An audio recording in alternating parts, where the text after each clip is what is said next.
Hayes, will you please call roll? Councilwoman Easter Thomas. Present. Councilwoman Swearingen. Councilwoman Johnson. Councilman Jones. Here. Councilman Warren. Present. And Chair Morgan. Here. Okay. Today on the agenda, we have the city's grants and agencies. Each agency has been allotted about 10 minutes, and hopefully that can include time for questioning as well. They've been briefed on the time constraints, and hopefully the conversation and questions from council members we can keep to the relevancy of the budget rather than necessarily all the ins and outs of operations. So without further ado, we'll go ahead and go to our first presenter, which is the Black Business Association. And we do need a motion in a second. Okay, we got a move by Councilman Jones, second by Councilman Carlisle.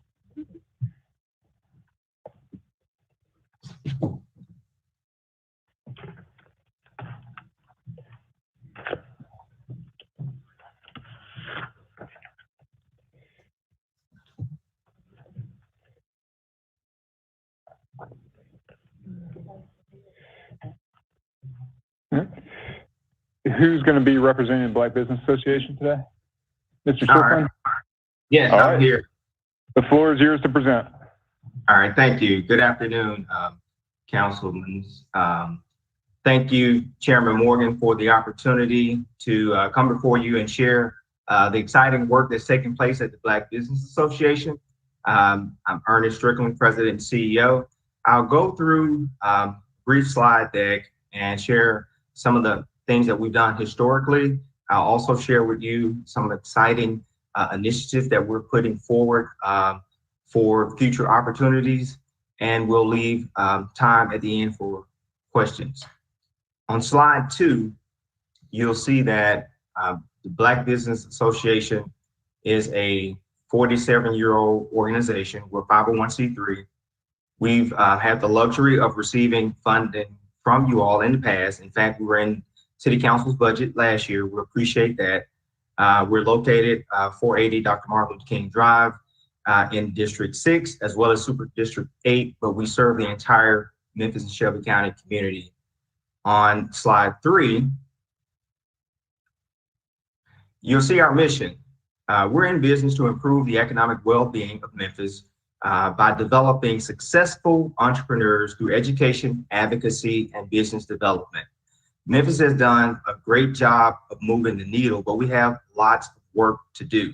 In fact, the problem statement that we've identified is that in order for us to really move the needle, we have to change the conversation from being so dominated as it relates to poverty eradication.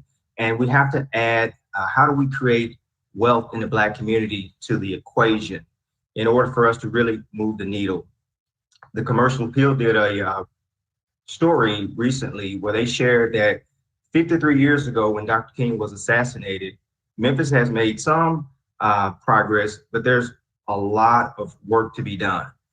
There was an expectation and a desire for there to be a rebirth. It has not happened to the level that was expected or desired. And so the Black Business Association is here to help move that needle. Next slide, please.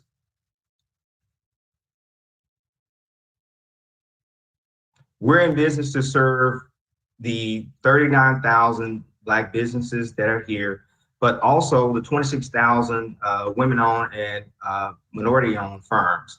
Now, we're in business to help all of our companies in Memphis and Shelby County, but we do have a focus on the populations that I've just described. And so traditionally, we've helped with advocacy. We've helped with providing access to capital. In fact, the Black Business Association successfully was able to distribute about $1.2 million of CARES Act funding to those hair care professionals here in Memphis and Shelby County. My predecessor and my colleague, Robert Williams, they did an awesome job of getting those dollars into the hands of people who needed those dollars mostly. We'll continue to do that work, but we're also looking to build out our new initiative that we call Memphis Restart.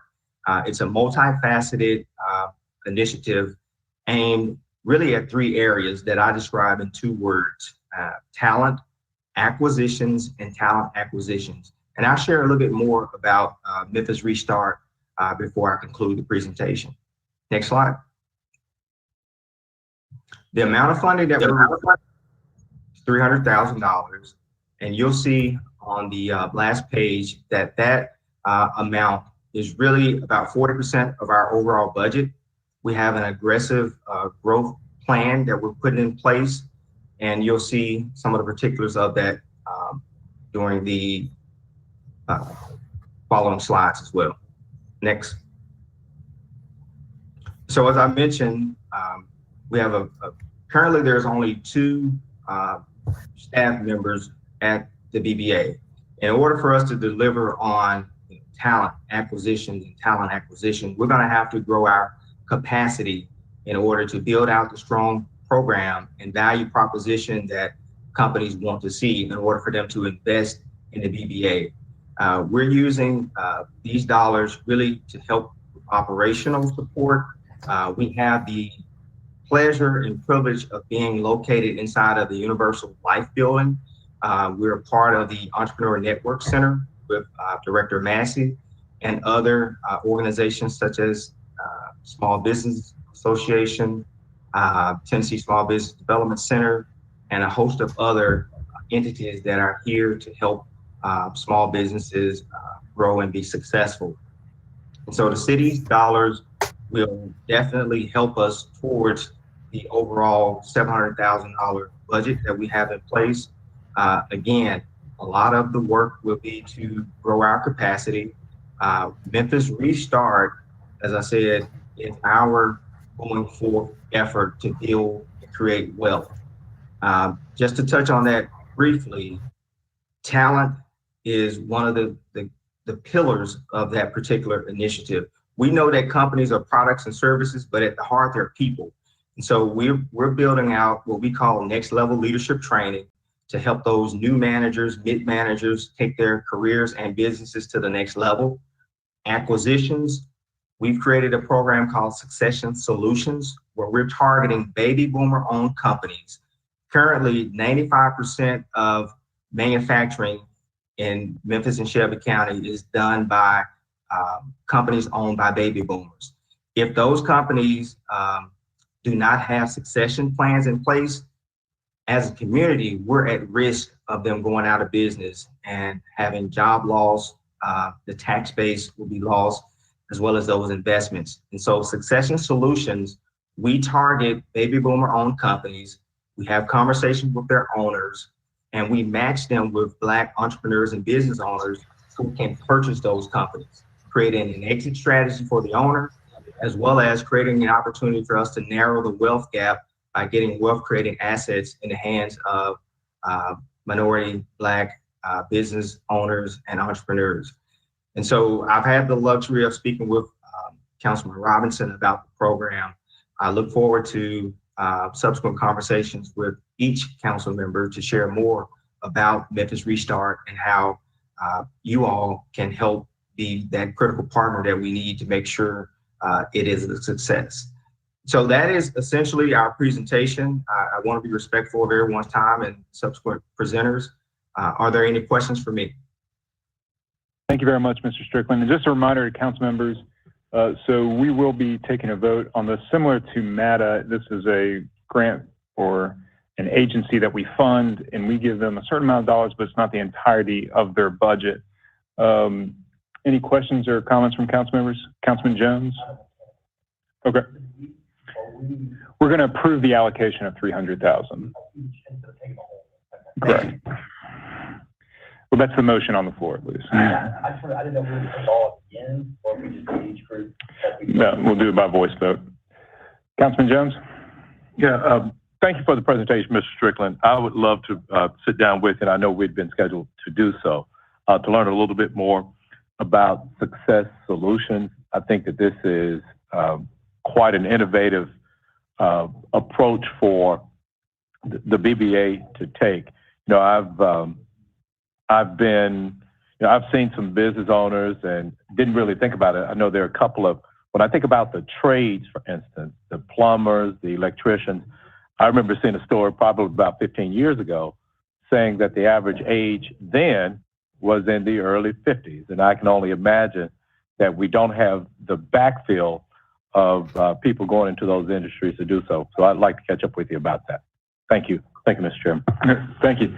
Any other comments or questions from council members? Well, I have a question. Councilman Smiley. Thank you, Chair Morgan. So can you hear me, Mr. Strickland? Yes.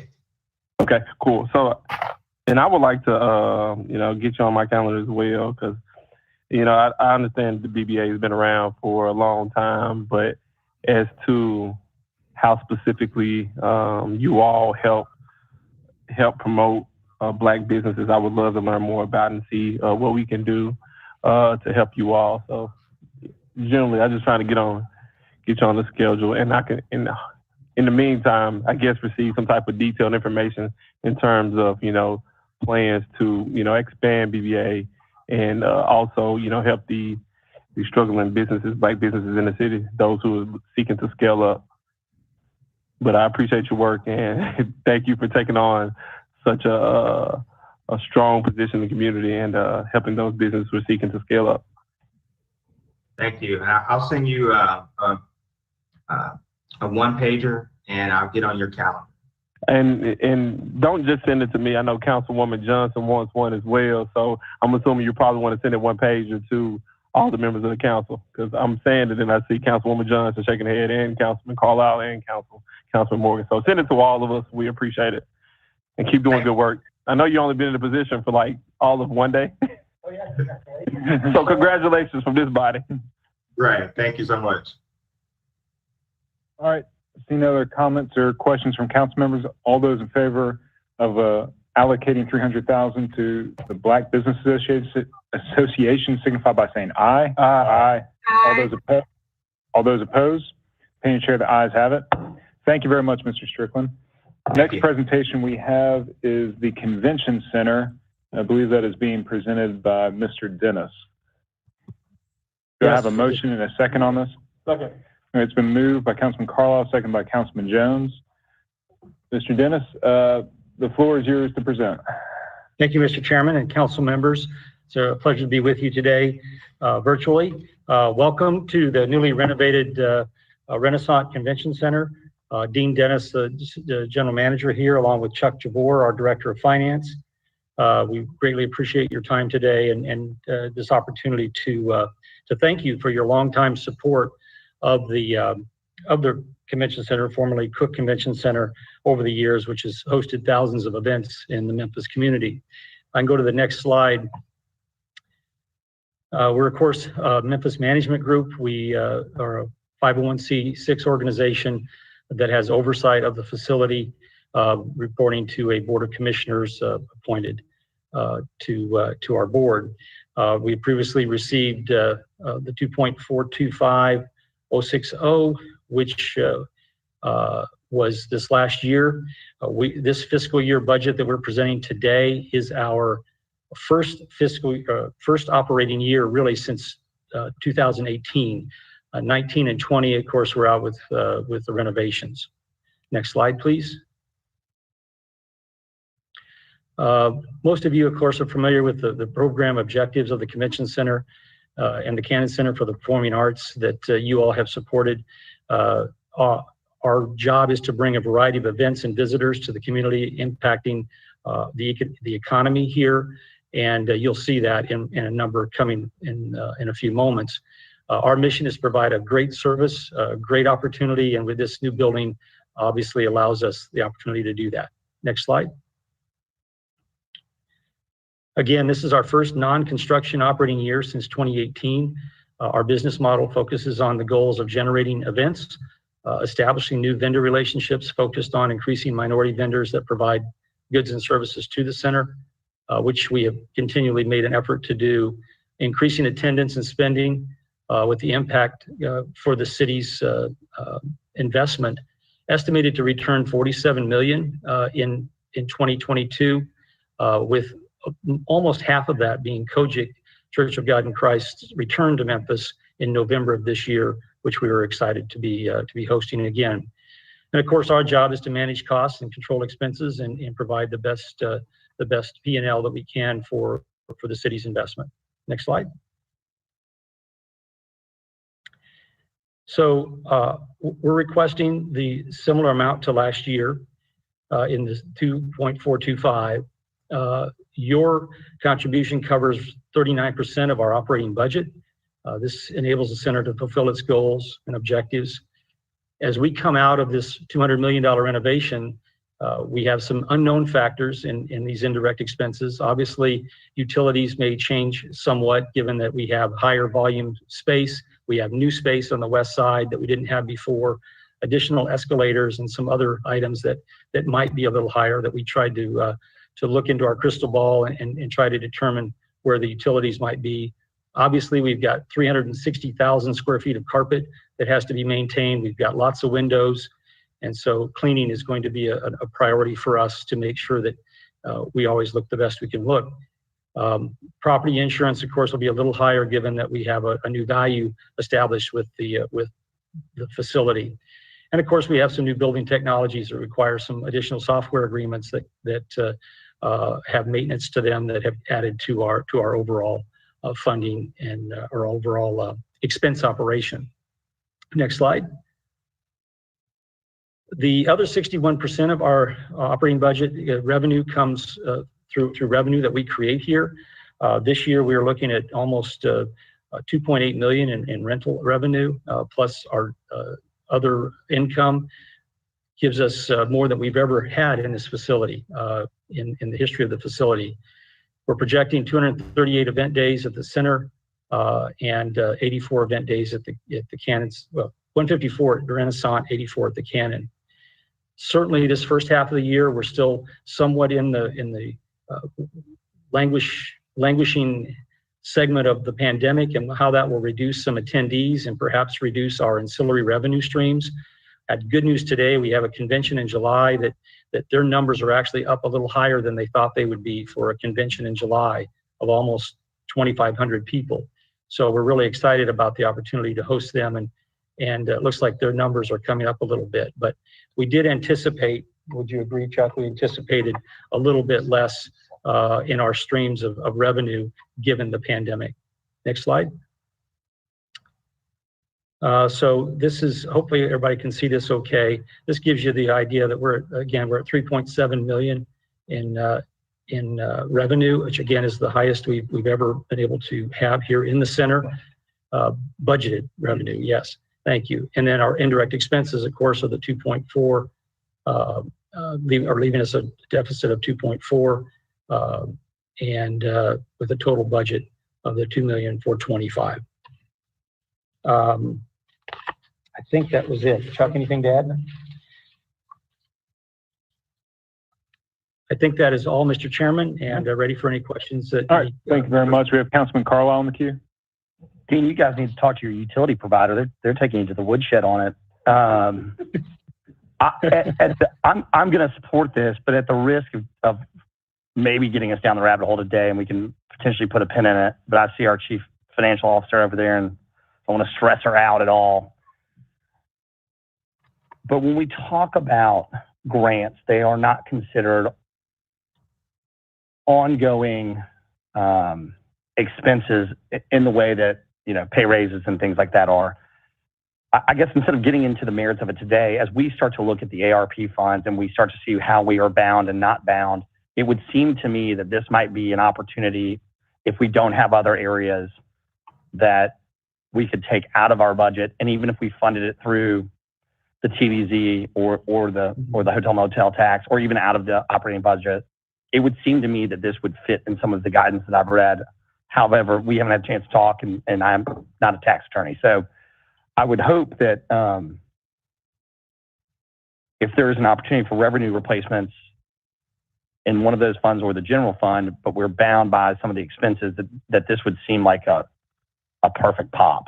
So if we have to look for alleviation, since it's not an ongoing, I don't think it's classified as an ongoing expense, is it? I mean, yeah. Please, and if you could use the microphones up here, I think it's going to be helpful for people listening online.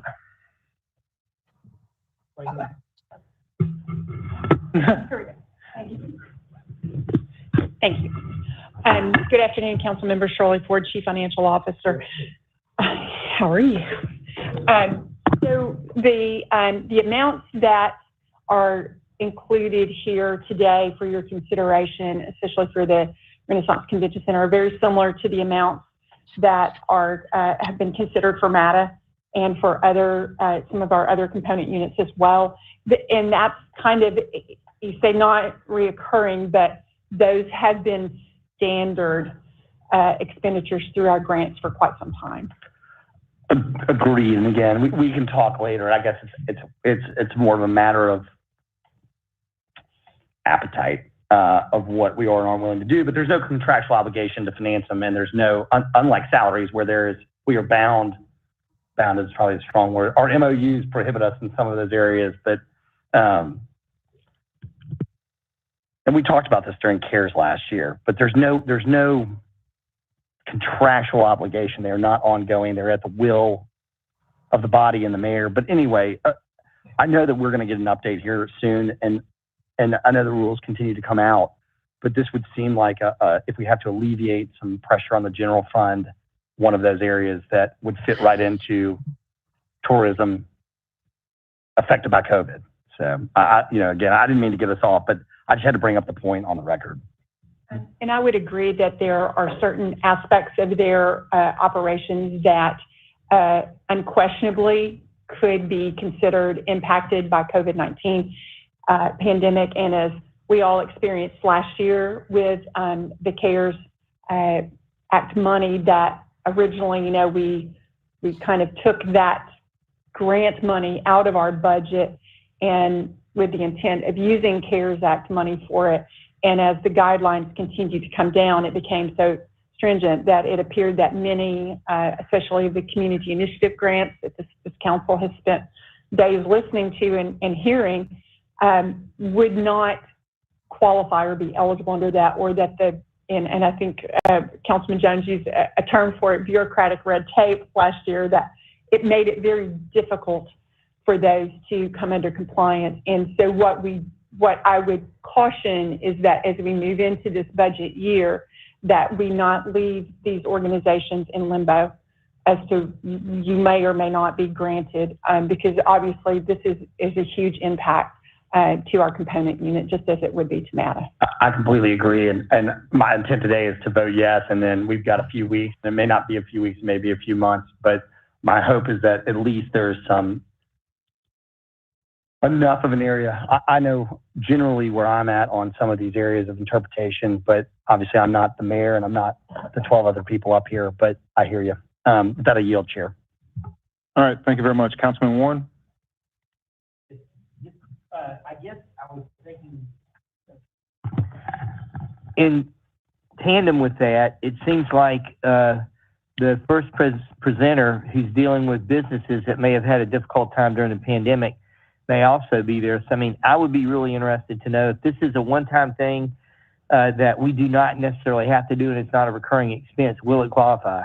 And is the goal, and this is specific to the current presenter, is the goal to eventually have the Civic Center or Renaissance Center completely self-funding without us giving grants?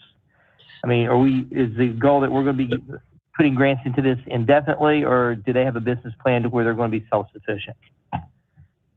Our plan is always to try to drive it down. Whether it can fully become ever self-sufficient, given that we're always in competition with other cities that give away space, and this becomes somewhat of a loss leader. It's sometimes difficult to get to that operational black. But certainly it is our intent, and our business plan is to continue to drive that down. We were hoping to be even better this year, but with the pandemic and some of those business that we have on the books, Councilman, for the first 6 months, we're just really leery about where we were going to be. But we really feel like that, our plan is to continue to work the deficit lower and lower as part of our general obligation to the city and the citizens. I guess so. From my perspective, then I think you just answered my question when you said this is competition with other cities for the businesses, and what we're doing is we're investing here for other benefits for other people in the city down the road. So thank you. Yes, sir. Thank you. Councilman Jones. Thank you, Mr. Chairman.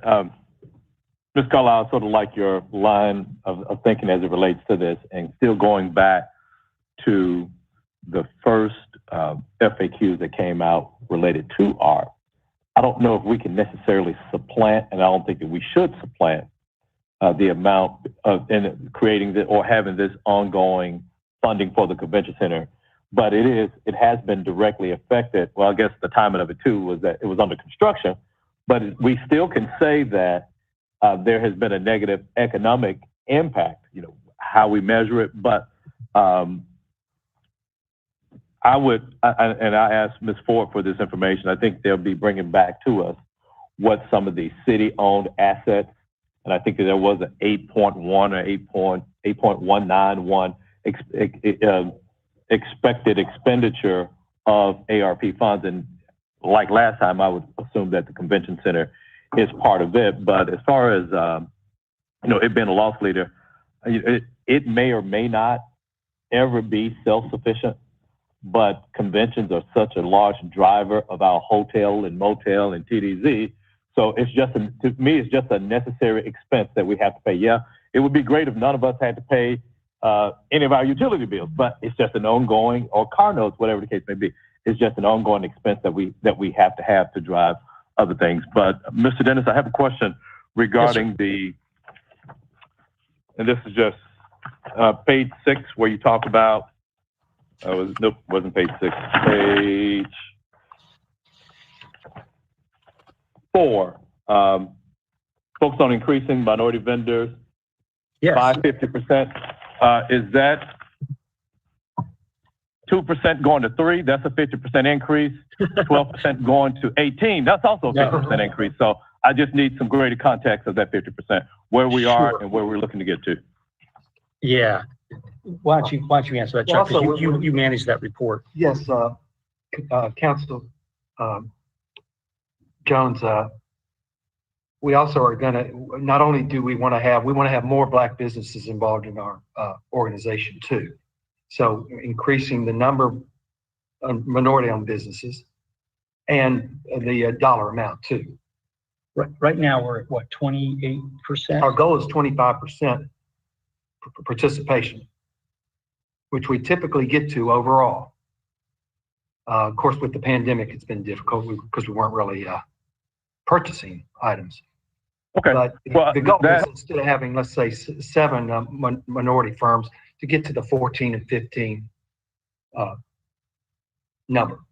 So, okay. Well, I just, you know, to throw out 50% and not knowing what our starting point is, it's a bit vague. I just wanted more information about that. Thank you, Mr. Chairman. Yes, sir. Yeah, good catch.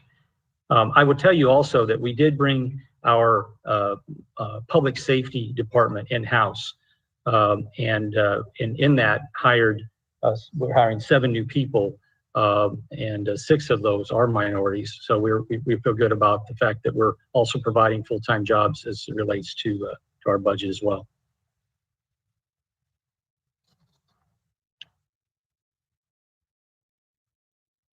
Okay. Any other questions or comments from council members? Seeing none, assume you're ready to move to a vote in favor of allocating $2.425 million to the convention center. All those in favor signify by saying aye. Aye. Aye. All those opposed? Opinion of the chair, the ayes have it. That allocation is approved. thank you. Thank you. Thank you. Next presentation is the 800 initiative. Right. Hello, Chairman Morgan. This is Joanne Massey with the Office of Business Diversity and Compliance. I have my colleagues with me, Brian Behringer with Christian Brothers University, Andre Folks with Starco, and Jessica Tavo with Epicenter. Also not with us is our partners with, who is a part of this partnership in our advisory council, is FedEx representatives. Chairman, Council, Mayor Strickland has truly led the way along with you all in discussions about MWBE. We have made great strides both in our community and nationwide. In fact, the council may recall, we recently shared with you that the city of Knoxville created a program based on the 800 initiative called Knoxville 100. In the last year, we've worked with them and monitored that progress that they have had, and they have made great strides in doing business in the city of Knoxville with Black-owned businesses. And so we feel like the 800 initiative is a national model. It is working really well. And so my colleague, Brian Behringer, is going to go through the slide and share our progress. But again, thank you, Council, for your continued support, and thank Mayor Strickland for his leadership. Hello, everybody. My name is Brian Behringer. As Joanne said, I'm the Director of Entrepreneurship at Christian Brothers University. I joined with Andre and Jessica and our team at FedEx and the city and the county a couple years ago, about a year into this process, and it's been a fantastic journey ever since. And today I want to show you some results that we've had over the first 3 years and discuss year 4 with you as well. So you can proceed to the next slide. So starting in 2018, model after a minority business accelerator program that was being offered and facilitated by StartCo, but with also the support and sponsorship from the Memphis Office of Diversity and Business Compliance, and specifically Mayor Strickland, a concept of understanding where the gap was between our minority-based firms and the other firms in Memphis, being a total of 69,000. Actually, if you can go back one, there you go, thank you. 69,000 privately owned firms in Memphis, 39,000 of which were minority firms, but only 3% of the total revenues or receipts generated in a year was from those 39,000 firms. So even though it was 2/3 of the overall makeup of privately owned firms, it was less than 3% of total receipts. And that's a huge gap that needs to change. So model after the Propel program, we joined forces with the teams that Joanne just laid out, both the city and the county, FedEx, Epicenter, StartCo, and Christian Brothers University, amongst others, to position an initiative to help grow the minority firms in Memphis, to expand their capabilities and expand the entrepreneurial ecosystem that they belong to, that just weren't aware of. And that's what we set our mission and our sights on and our objectives for the next several years. And that's what we're working for very diligently and deliberately for the next 3 years. All right, next slide. When we started this, our strategic goal was to grow net new revenue by $50 million by the end of 3 years, and also identify a large segment of minority-owned firms that did not have any employees to help them increase their capacity so they can bid on more jobs and generate more revenue. So the idea was to both create more net new revenue for these firms, as well as create capacity with these firms in order to generate more revenue. Next slide. Primary funding came from FedEx with $1 million over 4 years to go with Kresge's $2.5 million. Those joined together to form a fund for community development that one of our business partners is managing for us, with two types of fund, a mezzanine fund and a flex fund that our pipeline is currently full of candidates for. So that's going very well. Of course, the city of Memphis giving us the great amount of support with $1.5 million over the last 3 years, and same with Shelby County. So we've had great support from the city and the county, as well as businesses, both private and public. Next slide. I'll go over this very briefly because we've already talked about it. Christian Brothers bringing in the education and fiscal management and help with the overall operational support of the initiative. City of Memphis with the Office of Business Diversity and Compliance, as well as the Entrepreneur Network Center and the facilities that have Epicenter with their talent programs, mentoring programs, and their virtual accelerators. And then StartCo, where this started with their Propel programs, their minority accelerator programs, and a new program that we introduced this past year called the Sprint program, which I'll talk about in a few seconds. Next slide. So we did a multi-phased approach for the first 3 years, and now we're in our 4th year, starting off with a build-out year, doing a lot of research and development, a lot of awareness, a lot of gathering, a lot of recruiting, moving into a pilot phase, which lasted a little over a year for year 2. Growing that, which has been difficult because this growth year has been in the year of the pandemic, but we were able to make significant impacts, especially in the last 6 months of 2020, the calendar year, which we'll go over in the next few slides. And then year 4, which is the year we're entering into after May this year, is our scaling of our impact. So we want to really expand our impact beyond just Memphis, but into other areas, alluding also to what Joanne mentioned earlier about a clone of the 800 initiative being put up in Knoxville. We want to see other things like that, other clones, other initiatives that are like ours being sponsored in Tennessee and in the South. And as far as we can really push the impact, that's part of our plan. Next page, next slide. Year one, as we said, was our initiative build-out year. We got our funding from both the city and the county, FedEx. We did hold 2 Propel programs, those are 12-week accelerator programs, 2 co-starter programs, and a technology inclusion program. So all in all, 5 total programs helping a good dozen or plus businesses through the first year as we start doing our research and development on how the initiative will move forward from years 2 and beyond. We also placed 10 CBU interns with minority firms that year and established a Center for Entrepreneurship at Christian Brothers University. Next slide.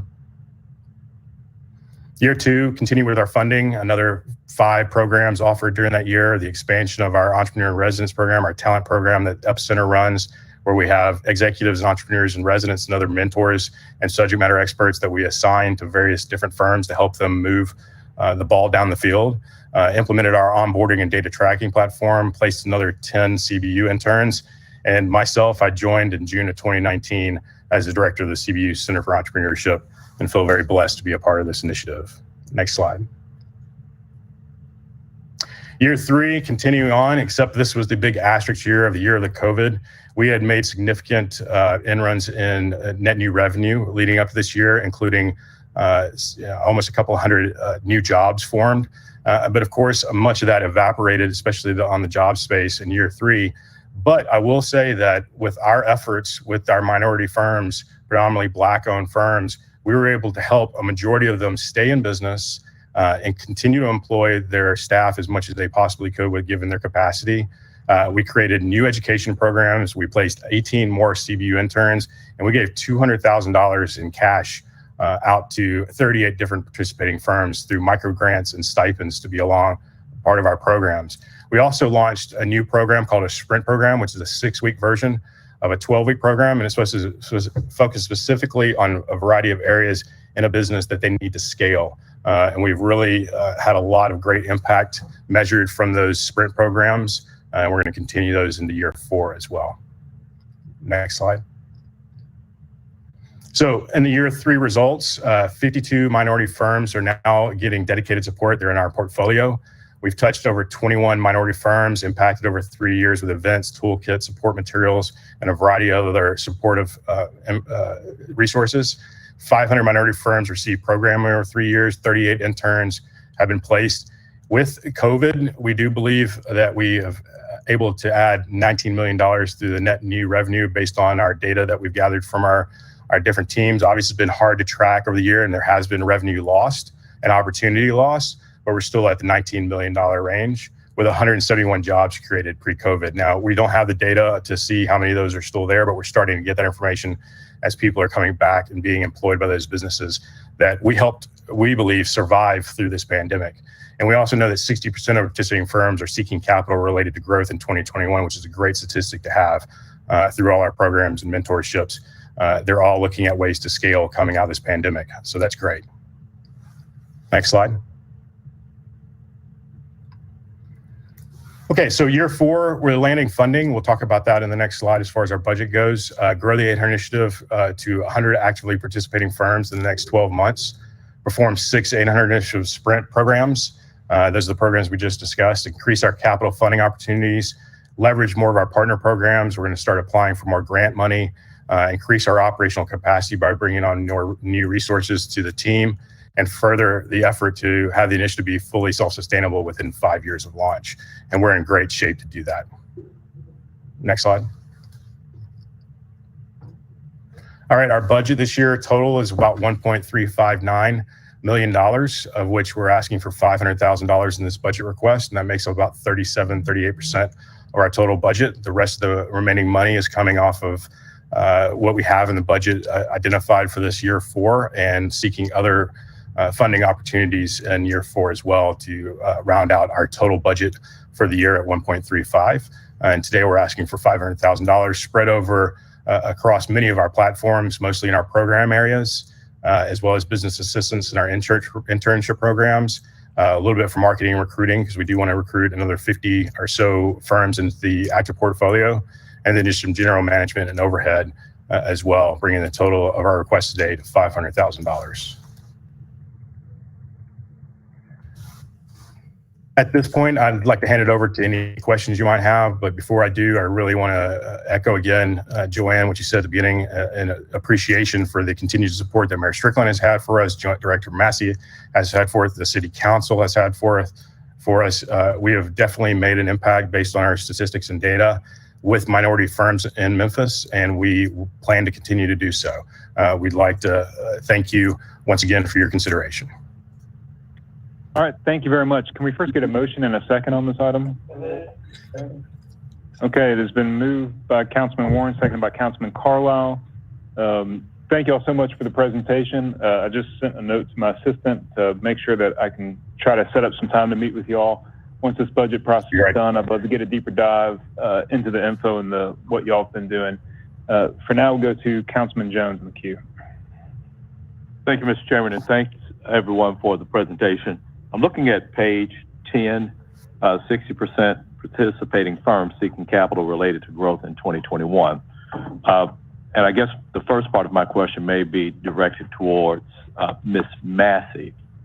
Ms. Massey, when I think about the CARES Act funding that the council provided to your office, I'm just wondering, it would be helpful to have an idea of the type of coordination that took place between your department as well as the 800 initiatives. So when I think about capital, that capital can come in the form of debt, which you don't want it to, but if it can come in the form of grants, like we may have been able to provide, that could have been the catalyst for some of these firms that are participating in the 800 initiatives. So if you could provide just a little bit more insight, and if there are some examples of how your office coordinated with that, that'll be helpful. Yes, Councilman, thank you very much, and it's a great question. I think that the stat here is really seeking towards those that may have been seeking capital and then received them through our partners with Epicenter, through the Office of Business Diversity and Compliance, whether it's our grant program or microloan, and then some other resources that we have in the community. All of these partners were very instrumental in the outreach for the City of Memphis Small Business Stabilization Grant Program.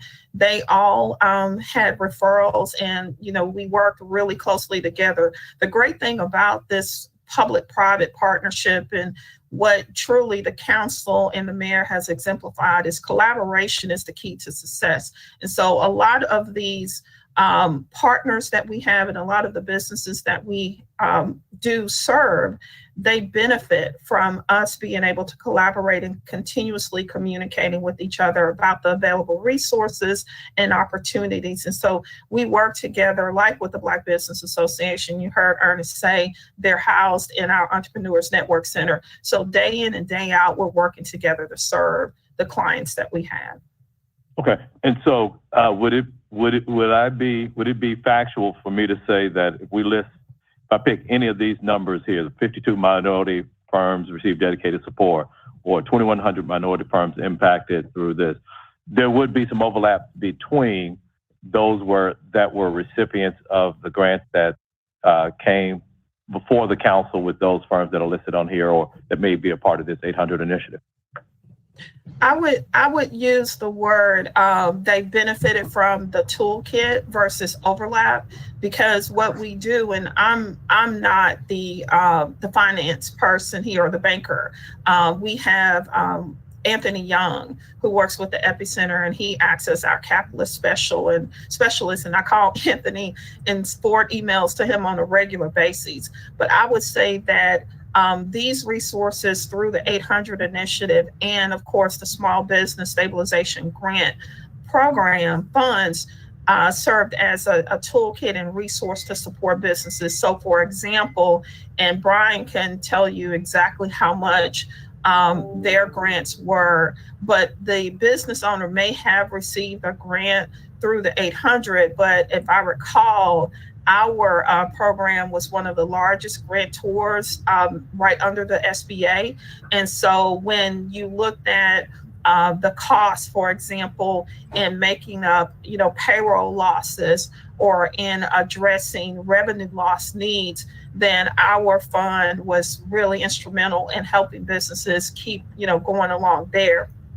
But they may have in an interim, or like with the Black Business Association and the grant fund that the council supported to provide to them, those were personal care people. And so they were personal care, whether they owned a business or not. If they operated out of their home or they worked at a barber shop or a beauty shop, then they were able to get funding just as long as they had the license to be a barber or stylist in the state of Tennessee, even if they worked within a shop. But we focused on business owners, so we would provide assistance to that business owner, and then there may be 4 stylists that might work in his or her shop. So we coordinated that, we shared information, and as we do on a day-to-day basis, we provide consultation to business owners, and whether they're taking on, debt capital or they're applying for grants. And as they're utilizing those funds, we advise them in the best way to support their business, to scale it, and to continue it. Okay. Well, I still didn't quite get my answer, but would I be able to say that the council helped some of the firms from a financial standpoint, as far as what may have been their capital challenges, loss of revenues, from the grants that we made, in general? It can be a general Absolutely. yes, no, or some. No. Absolutely. Okay. Yes, Okay, sir. we have Absolutely. You could definitely say that. Okay. Yeah, we have a couple of firms that actually did receive capital from CARES Act, not for the same documented loss, for different sets of loss from both our program, the Initiative, and the city's program. And we know that's a reason why that business is in business today and actually growing. That's just one example. Several other businesses have taken advantage and been a benefactor of both Director Massey's initiatives under Mayor Strickland, as well as the 800 initiative. So you definitely could say that, sir. Okay. And well, Councilman, if I could add here too, one of the questions with our application was what other grant funds a business might have received. And I know EDGE's program was the same. And I think CBU also asked that question. So we had some references to who and where they received it. But to Brian's point, the various documented reasons, and we're talking about, over a year and a half of impact. Mm-hmm. So once we got off the ground last fall, I think CBU was before us. And then of course, EDGE was long before us. So I think that was a continued impact that we were also supporting. And, I'll wrap it up with this. The basis of that question, and I think it would provide this council some satisfaction, knowing that the money that we've allocated has really helped people. That's just a basic answer, basic question I wanted the answer for. Thank you, Mr. Chairman. It really has. It really has. I would like the whole council to understand that the city and the county, CBU, Epicenter, Starco, FedEx, Kresge, this is a dedicated group of individuals, all of us, and we have so many resources to bring together, even our partners like EDGE and everything else. So we've all played a big part in helping these minority businesses, and no shortage of thanks goes to the city council for the efforts and everything y'all have done, both with the CARES money as well as just general support for the last 3 years. So we've all been a part of this impact. Thank you. All right. Any other comments or questions from council members? Seeing none, assume you already moved to a voice vote. All those in favor of allocating $500,000 to the 800 initiative signify by saying aye. Aye. All those opposed? Opinion chair, the ayes have it. That allocation is approved. Thank you all very much. Thank you all. Next organization presenting is Innovate Memphis. Do I have a motion and a second? I'll move it. Moved by Councilman Jones, second by Councilman Carlisle. All right. Justin, good to see you. The floor is yours to present. Well, good afternoon, and thank you to the council and chairman for the opportunity to present.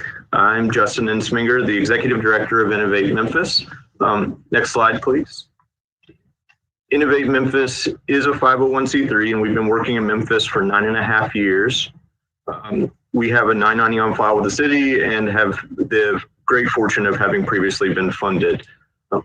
Next slide, please.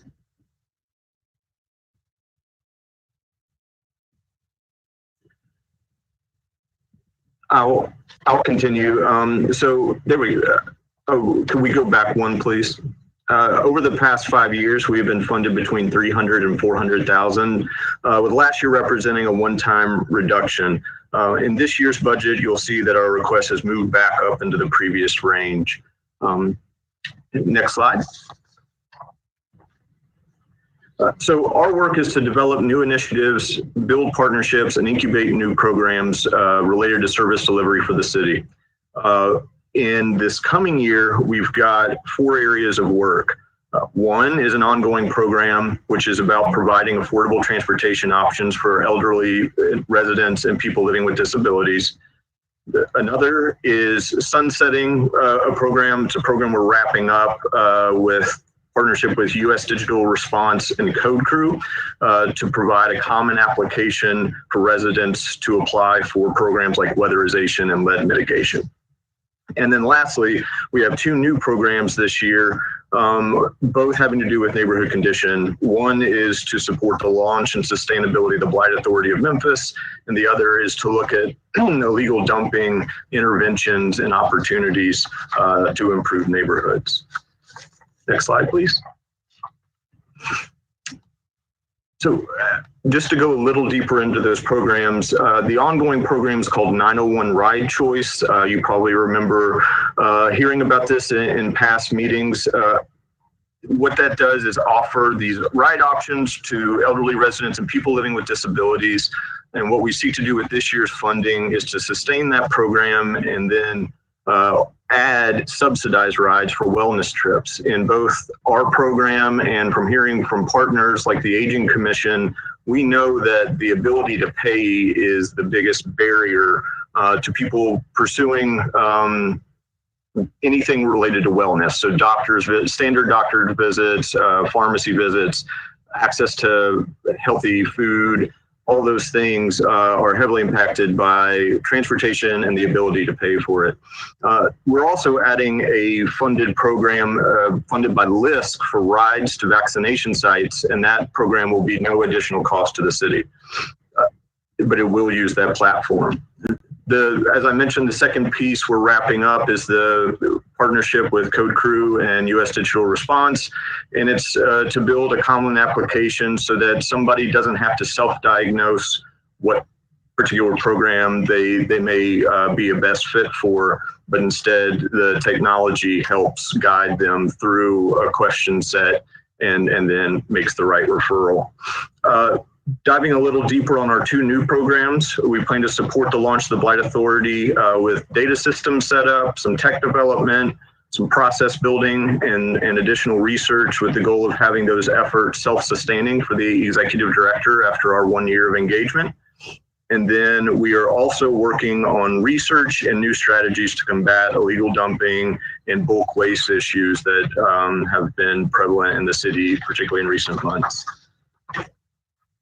Next slide, please. As referenced earlier, the request for this year is $300,000, and that represents 20% of Innovate Memphis's budget. Next slide. And diving a little deeper on the personnel side of things, our process involves a project manager, partnerships and community engagement specialist, quantitative data analyst, and an anthropologist or qualitative researcher. As you can see here, the only role that the city funds 100% is the project manager. Everyone else has their support from matching grants to create those full-time jobs.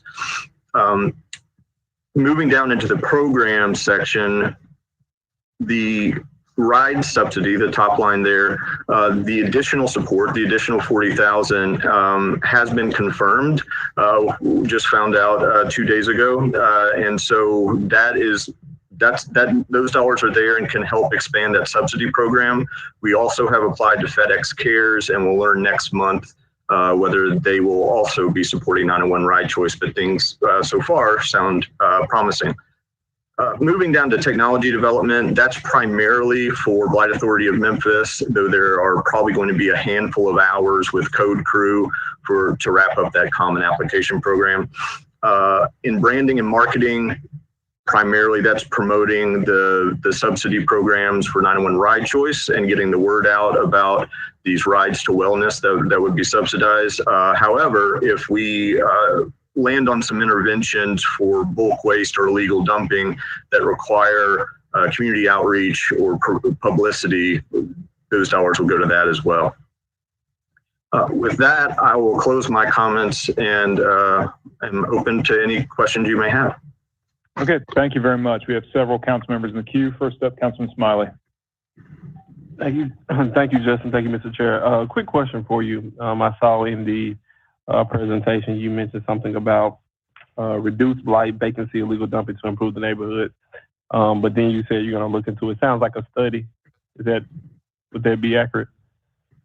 Thank you for that question. That's a great question. We start every project with research and qualitative and quantitative research, try to get a sense of what really is driving the issue. And then we move forward into developing programs or, prototypes, things like 911 ride choice, and launch them. Since this is new, it is starting with research, but we hope by the end of this fiscal year that we'll have some opportunities proposed and maybe some pilot programs already up and running. So how much of the request from this body, well, the city, goes toward this research? So it's a portion of the qualitative researcher, which is $35,000, and a portion of the data analyst, which is $19,500. Okay. Yes. Okay, so at the conclusion of this research, I think you're aware that this body's been talking about trash and illegal dumping for quite some time. At the conclusion of the research, would you make that information available to this body? Oh, absolutely. I'd be happy to come back and share both the research. We also have a partnership with the University of Memphis that provides some data that's not a part of what we're asking here, but we'll make sure that they also are available to present their side of it.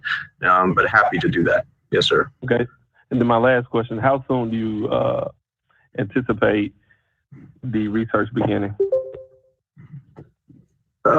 Usually it takes about 3 to 4 months to get a good sense of the quantitative side of things. That's the variable is what are our data sources, how clean are they, and what does access look like. But usually in working with the city, those are easier questions to answer. Okay, so I think you didn't quite get my question. I said, how soon would the research begin? Not necessarily end. I'm sorry. Begin, my bad. I'm sorry. No, we would begin, we can begin in June. Okay, that's all. Thank you. All right, thank you very much. Councilman Carlisle. Yeah, thank you.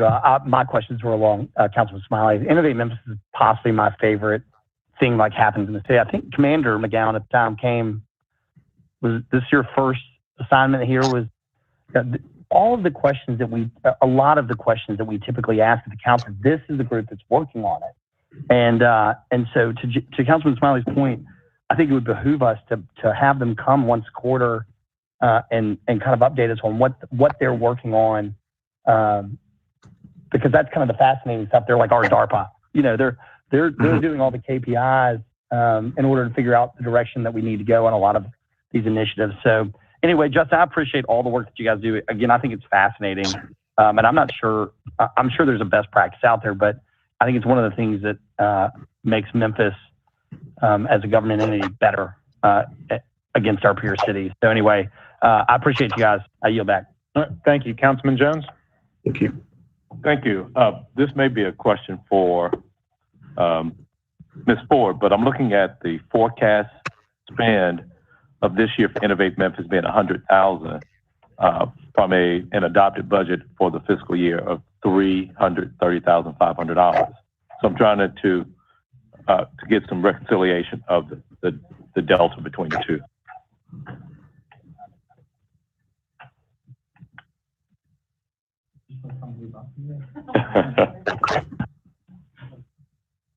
Good afternoon, council members. Yes, that if you, and I'm not sure if you recall during about a little bit after this time last year, Innovate Memphis actually took a voluntary cut to their funding last year and to help bridge the budget gap last year. So it was a voluntary cut for their part. Thank you, Mr. Chairman. All right, thank you. Any other comments or questions from council member?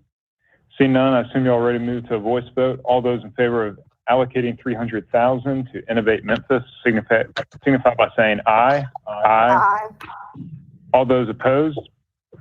Opinion Chair, the ayes have it. That allocation is approved. Next up on our agenda today is the Aging Commission. Move to approve. Second. All right, moved by Councilman Jones, second by Councilman Warren. Ms. Doherty, the floor is yours to present. Hi, how are you all this afternoon? Thanks for inviting me to present. Delighted with this long-term partnership with the City of Memphis. We can move on to the second slide there. Aging Commission was established in 1995 and chartered as a joint venture between the City of Memphis government, Shelby County government, Fayette County government, Lauderdale County government, and Tipton County government. We are moving into our 40th year of service. We have previously been allocated $143,000, nearly $144,000 annually. We can move on to the next slide. Our mission, and many of you all know the good work we do here, but our mission is really to provide information and assistance to seniors and persons with disabilities, their families and their caregivers, to assist them in maximizing their independence and safety in their chosen communities.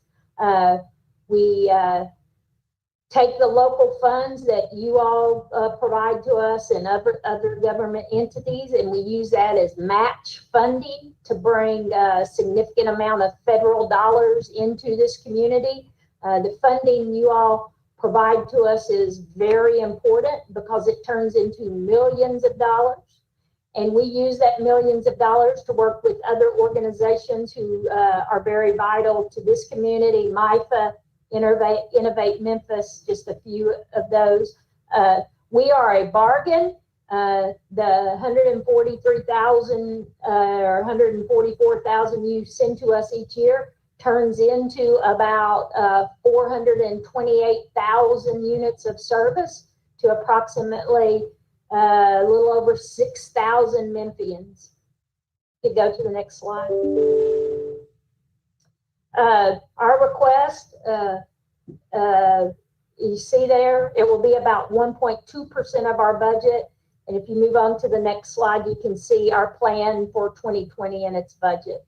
I also provided you just a little bit of data there so you could really see how the money got directed to persons within the City of Memphis.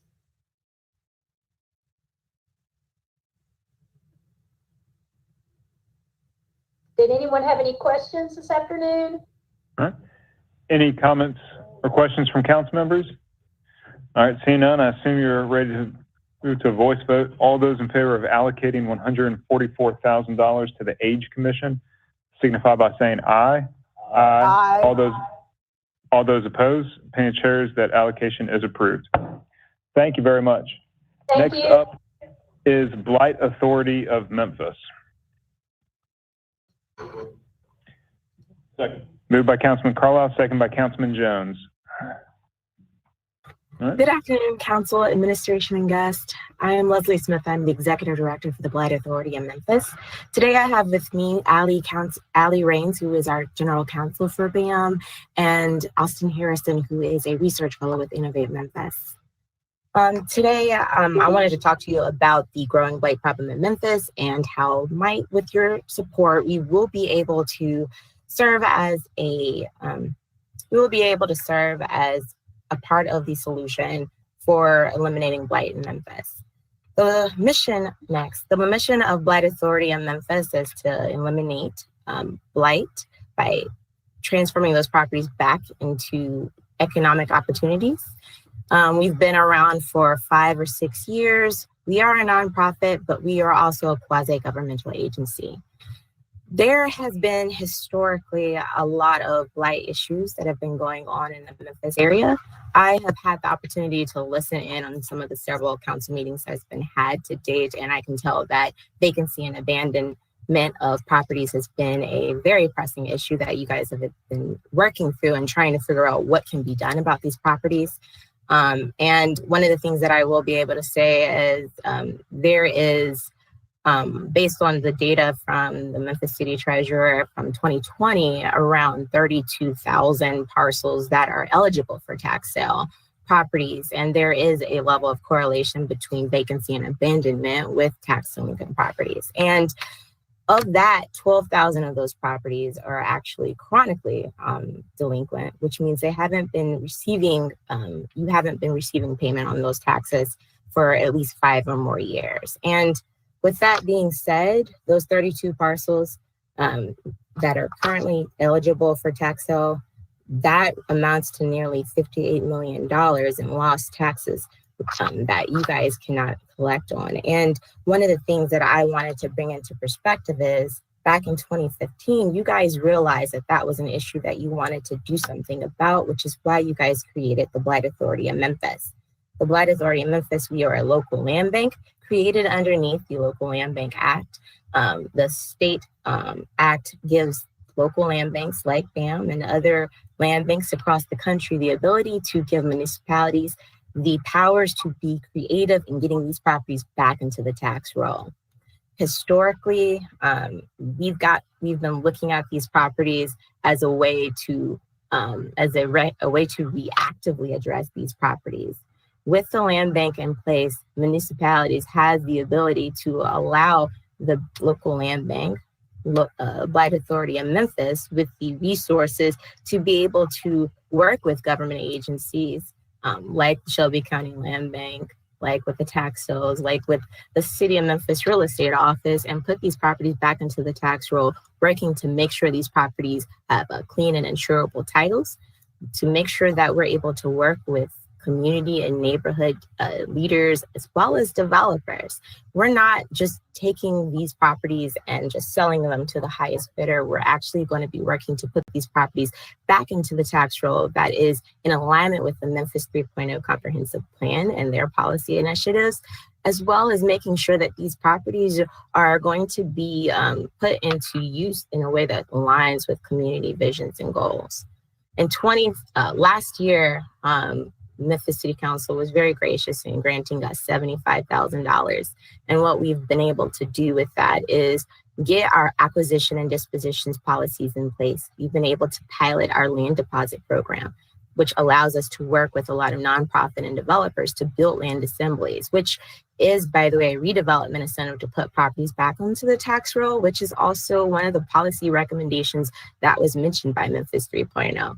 One of the other things that we've been able to do is to be able to get our strategic plan adopted. And that has been able to allow us to strategically get a lot of the data that exists on blight, get stakeholder impact. We work with a lot of government officials, resident leaders, and neighborhood associations to figure out how might BAM be best positioned to help them to get blighted properties back into the tax roll in a way that aligns with their visions and needs. And so that plan was just adopted by our board yesterday and is going to be published and working in design. And I'm happy to share that with you guys once we receive the final copy of that. And one of the things that actual strategic plan is going to call for is helping us to take the data that I had mentioned to you earlier about the 32,000 parcels that are eligible for tax sale, which nearly accounts for $58 million of lost revenue. We will be able to view that as an opportunity for us to be able to put with city's leadership to be able to address those problem properties and transform those properties into neighborhood assets that would then be back onto the tax roll. So you're not having the same issue next year. We have, I'm sorry, you can go to the next slide. Next slide, please. I'm sorry. So some of the goals that we are going to be working to do in the one of the goals of some of the goals and objectives for the Blight Authority in Memphis is when I came onto BAM in 2019, I came into this organization that was already established as a corporation, but much of the business model had not been developed. And so one of the things that we've been working on to date is working to establish what our business model looks like to serve the Memphis area. That was in our piloting and ramp up stage. Now we're getting ready to operate as a fully operational land bank so that whenever you guys are working to get our tax and code enforcement system in place, we can serve as your local land bank, as a quasi-governmental entity in place to put these properties back into the tax roll. And so that strategic plan is in alignment with this, and we are able to help you guys to reduce the financial burden on our government by serving as a part of that natural ecosystem.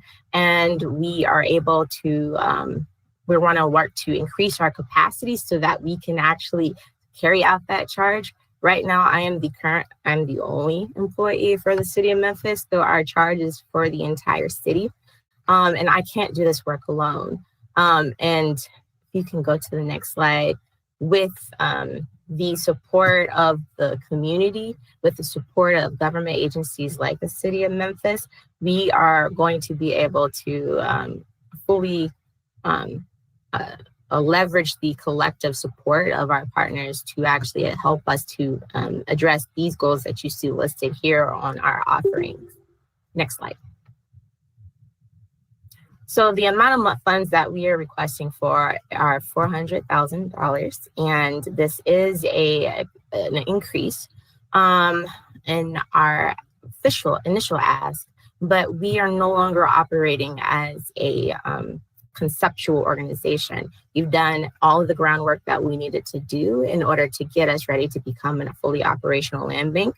We're ready to start selling properties, and with your support, we'll be able to triage social equity and our social equity. I'm sorry, this is my first time doing this. I'm so sorry. With your support, we'll be able to operate as the land bank that you guys need. Thank you.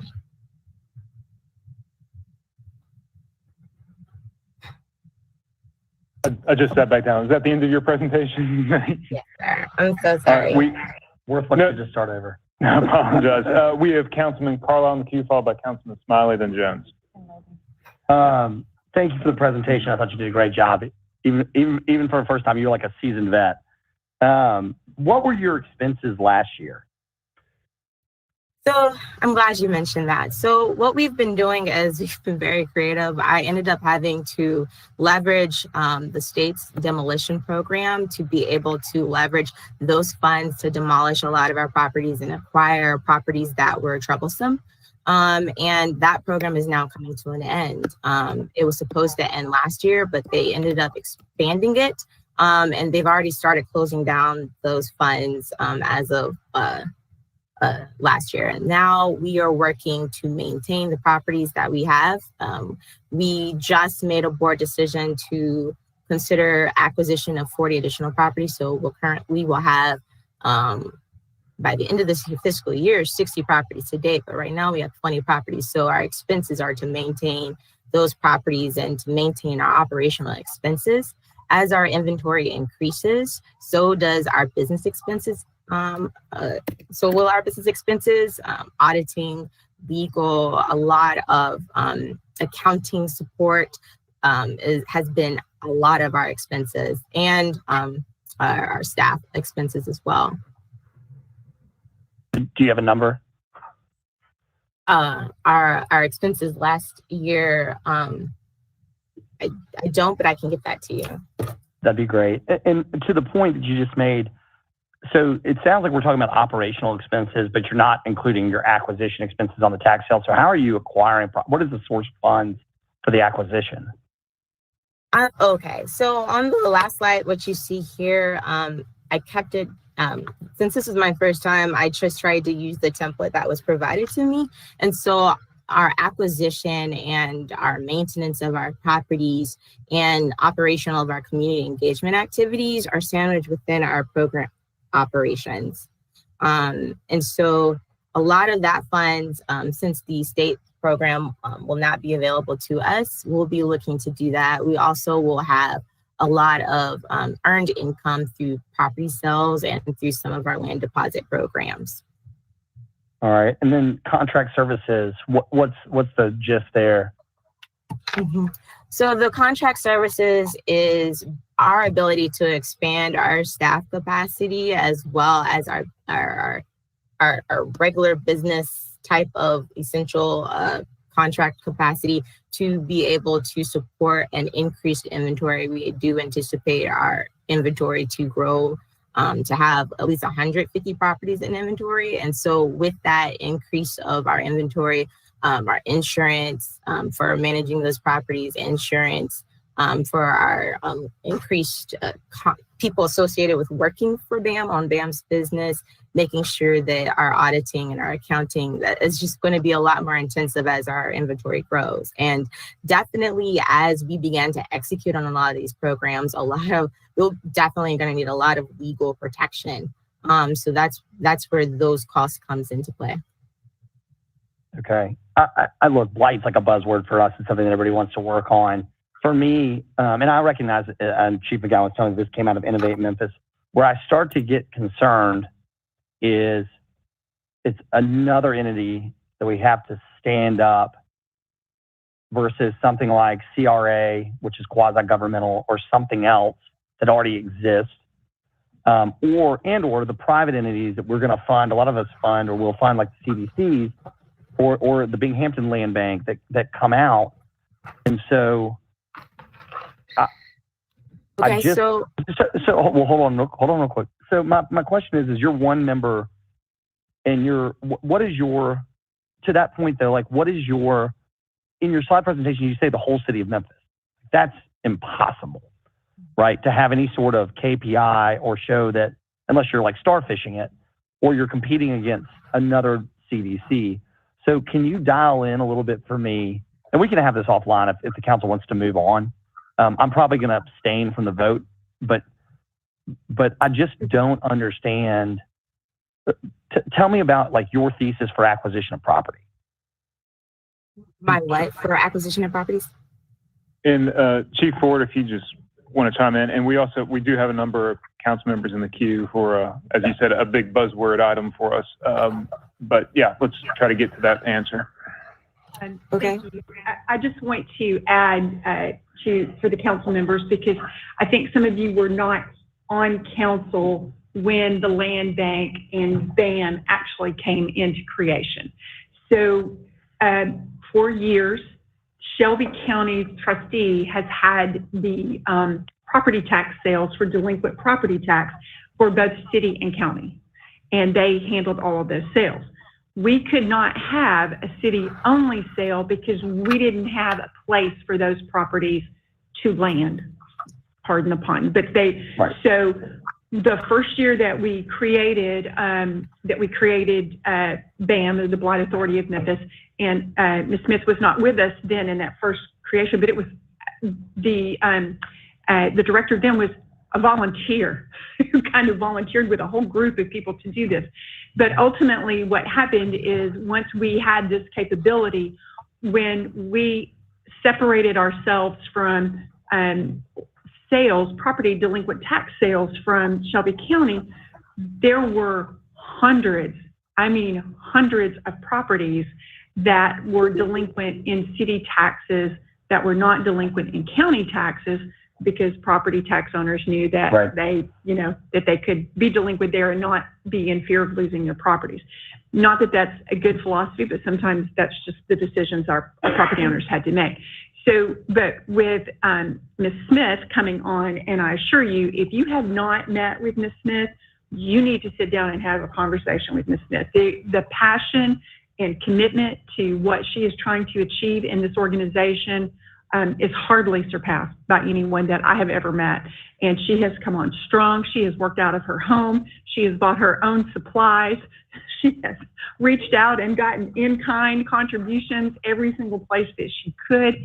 We came on last year with what it was a horrible timing for us, obviously in the pandemic, but we were able to at least get $75,000 over to her. And so we have spent a lot of time over this last year, she and I. She has met with the mayor. She's met with me and Mr. McGowan. She's met with other council members, just trying to let you all know what she is really doing out there for our community. This is not just another organization. This is an incredible organization that will help us gather these properties and the things that she is able to do with the land bank that we could not do as a city by ourselves. Coordinate with developers, coordinate with potential buyers of these properties, and there is a tremendous amount of assets that can be passed through this and used for gain, not just for the city of Memphis, but for our community as a whole. In her program, I encourage, if you are not familiar with the Blight Authority program, that we have her come in and do a full-blown presentation, because she could spend hours telling you about the opportunities and how she is handling some of the challenges that we have had with delinquent properties and blighted properties. I can appreciate all of that. Awesome. Yeah, I can appreciate all of that and the passion. I'm very appreciative, and we've appointed a board there. It doesn't change. I recognize the mechanics of needing basically our own trustee to discharge property and what the trustee of Shelby County's constitutional roles under state law. My question really goes back to, what is the mechanism and thesis for acquiring properties and discharging those properties? And what you're talking about is, and I think that's the point, is it's a scale up to a multi-million-dollar operation potentially when you talk about owning hundreds of properties across the city. But I still don't understand, and I'll yield the floor here, but we need to get together very soon. But I'm going to abstain from the vote, and I'll yield. All right. Thank you, Councilman Carl. Councilman Smiley? Hello, Ms. Smith. Can you hear me? Yes, hi. I'm always confused by this electronic thing. So I think what I've heard today was, so I guess the past 4 years, we've been, I guess the BAM essentially been essentially non-existent. I guess that's the way I would use it. And then the last year you were laying the groundwork, and this year BAM is actually about to become a viable entity doing real work. Correct. Okay, and I guess this is a question for Chief Ford or maybe the mayor. If I understand it correctly, the Shelby County Land Bank is a part of the county government, and our version of a land bank is BAM. And is it feasible for this entity, if we're really going to use it and really effectively use it? It seems to me that I guess it should essentially or eventually become part of city government. Okay. So I'm just trying to figure this thing out here. Yeah, so Shelby County government, land bank is essentially a real estate arm for properties that fail to sell and tax sale, and it's created underneath Shelby County ordinance.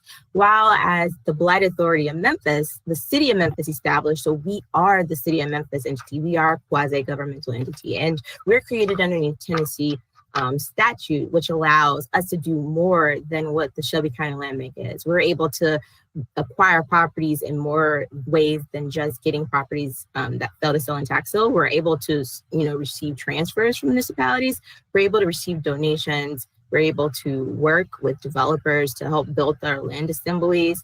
We're able to dispose of properties in a way that allows us to put some discretion on how we're disposing properties too. And so we are not the same thing as Shelby County Land Bank. What the city of Memphis has done was in fact establish an actual tool that was missing, that hasn't been done here in the municipality of the city of Memphis. And to the previous question, we just adopted a strategic plan that lays out that framework for how we dispose of how we acquire properties. And that I'm happy to go over and meet with you all individually to discuss what the findings are from that strategic plan. But we're not going to try to acquire all 32 properties overnight. We're going to we didn't get into this issue overnight, and we're going to try to like take what we are able to do one small bite at a time, because we want to do incremental revitalization. We need to have a lot of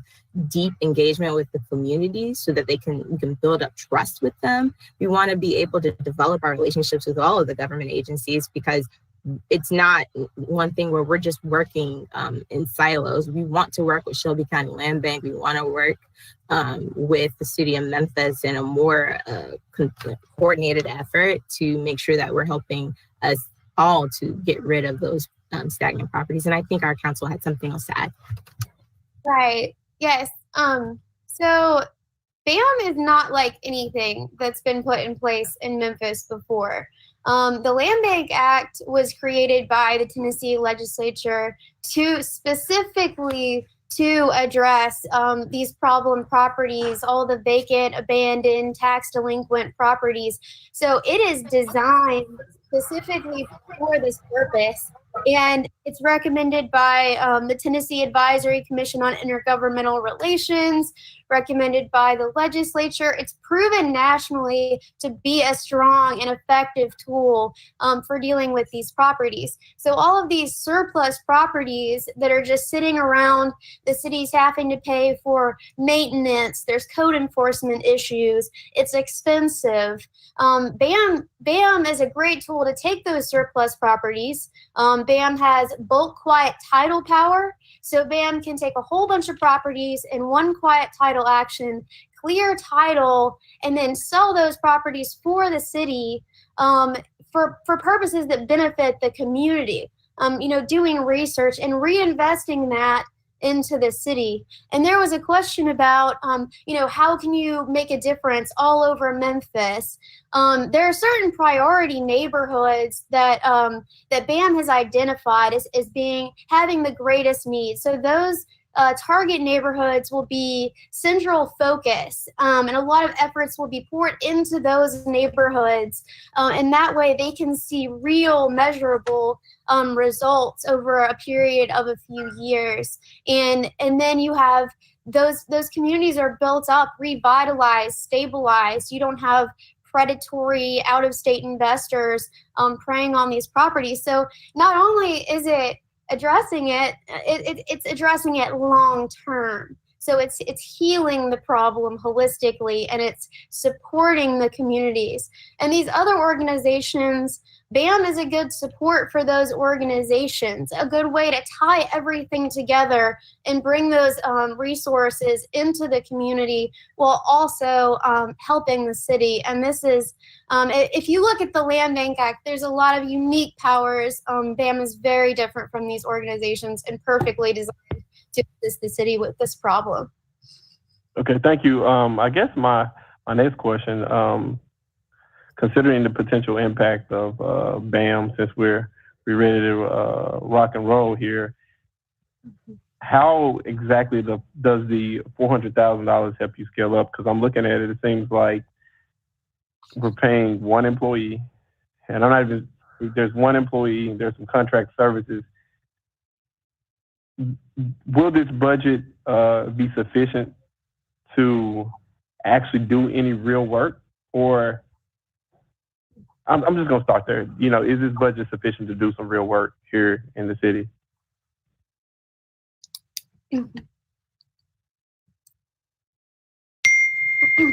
Anybody? I don't care who answers it. Chase can answer it. I don't care who answers the question. One thing that helps is, since we work with all these different nonprofits, community development corporations, and so, for example, the Land Bank program that's been piloted, what that does is that these nonprofit entities can transfer properties to BAM to hold in the land bank for a period of 1 to 5 years. BAM is tax exempt. So this reduces the holding costs for these other organizations, and it helps them to redevelop the properties. So it's strategic partnering with developers and people who are already doing this. It's supporting their efforts So it's not all on BAM to do all of the work. There's a lot of partnership that will be involved, and it's going to enable these other organizations to be more effective for the city. Okay, so I'm gonna ask it one more time. And so my question is specific. Will this budget help the city clear blight? Yes. And this funding here is sufficient. So if we come back next year and I'm looking around the city and say, the goal was to, acquire 20 properties, clear the title and get it to people who's gonna actually do something with it. Or will this budget help us do that? This budget will help us. Okay, the answer is yes? Yeah. This budget will definitely help us get started. We are still growing. What I've had to do was start off with contracted positions to help build up my capacity. So right now we have 1 employee, but we're going to be looking to grow as our activities will increase over time. Right now we are transitioning from just early stage planning to actually operationals. We just finished our strategic planning process. And so this budget is meant for us to start the initial phases of implementing our strategic plan. And so next year it might grow based on what the need is, but what you don't see here is we have several opportunities for having earned income in addition to this. So we've got land deposit, we've got property sales. We're also going to be going after additional grants. But what we had to do was put something that we felt was practical. And we knew that we were going to be asking for enough, but I can't, come again and take less than. For less than is for us to, go backwards and not trying to move forward. We do run the risk of potentially going back to that dormant stage if we don't have sufficient funds to carry out this work. And again, this is only enough for us to get things started in implementing the plan, because we're not for letting a plan be sitting on the shelf. And I also wanted to make sure that Austin Harris was able to contribute. Yeah, I was just going to add really quickly to this question, real quick. As a reminder to the council, with the presentation that was just before us, Innovate Memphis will be focusing on BAM and evaluating what we're doing, measuring it, scaling it up, as we've done with a number of organizations and a number of programs over the years for the city. And so I think, in addition to this approval for BAM and the operating they need from a programmatic standpoint, Innovate will be providing support through our work as well. And so to go back to the Council Rain's point that a lot of BAM's work is going to be partnership driven, I think Innovate will play a specific role in not just helping scale up, but also evaluating and measuring that impact. Okay, so I'm going to support this project because I believe in the mission of BAM. I just really wanted to know, and I think Ms. Smith answered my question. This is more, seems like startup costs so we can get the ball rolling, as opposed to this is gonna, come in and clear all the blight up in the city. So we're getting started. We're gonna do some real work. We're gonna come back before the blight and say, here's our work product, but we need more. And you also spoke specifically, which was important to me. I didn't want to tell you this is really what I wanted to hear. I wanted to hear someone from the organization to say we're also applying for additional funding as well. So I appreciate the work you all are doing, and it's an echo. I believe it's Gail. Can we meet Gail?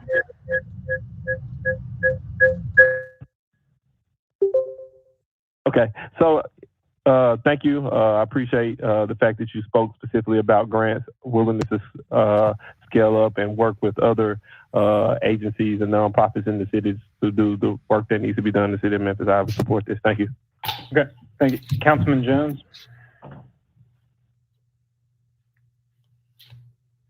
Ms. Smith, my question is related to, I know that as we get properties off the tax roll, we have others that as we have properties come into, I guess, the blight patrol, we have properties becoming blighted and coming off every day. So I just wanted to get an idea of, I think I heard you correctly, we have 20 currently, and by the end of the year, we're projecting 60. Are those the numbers that I heard earlier?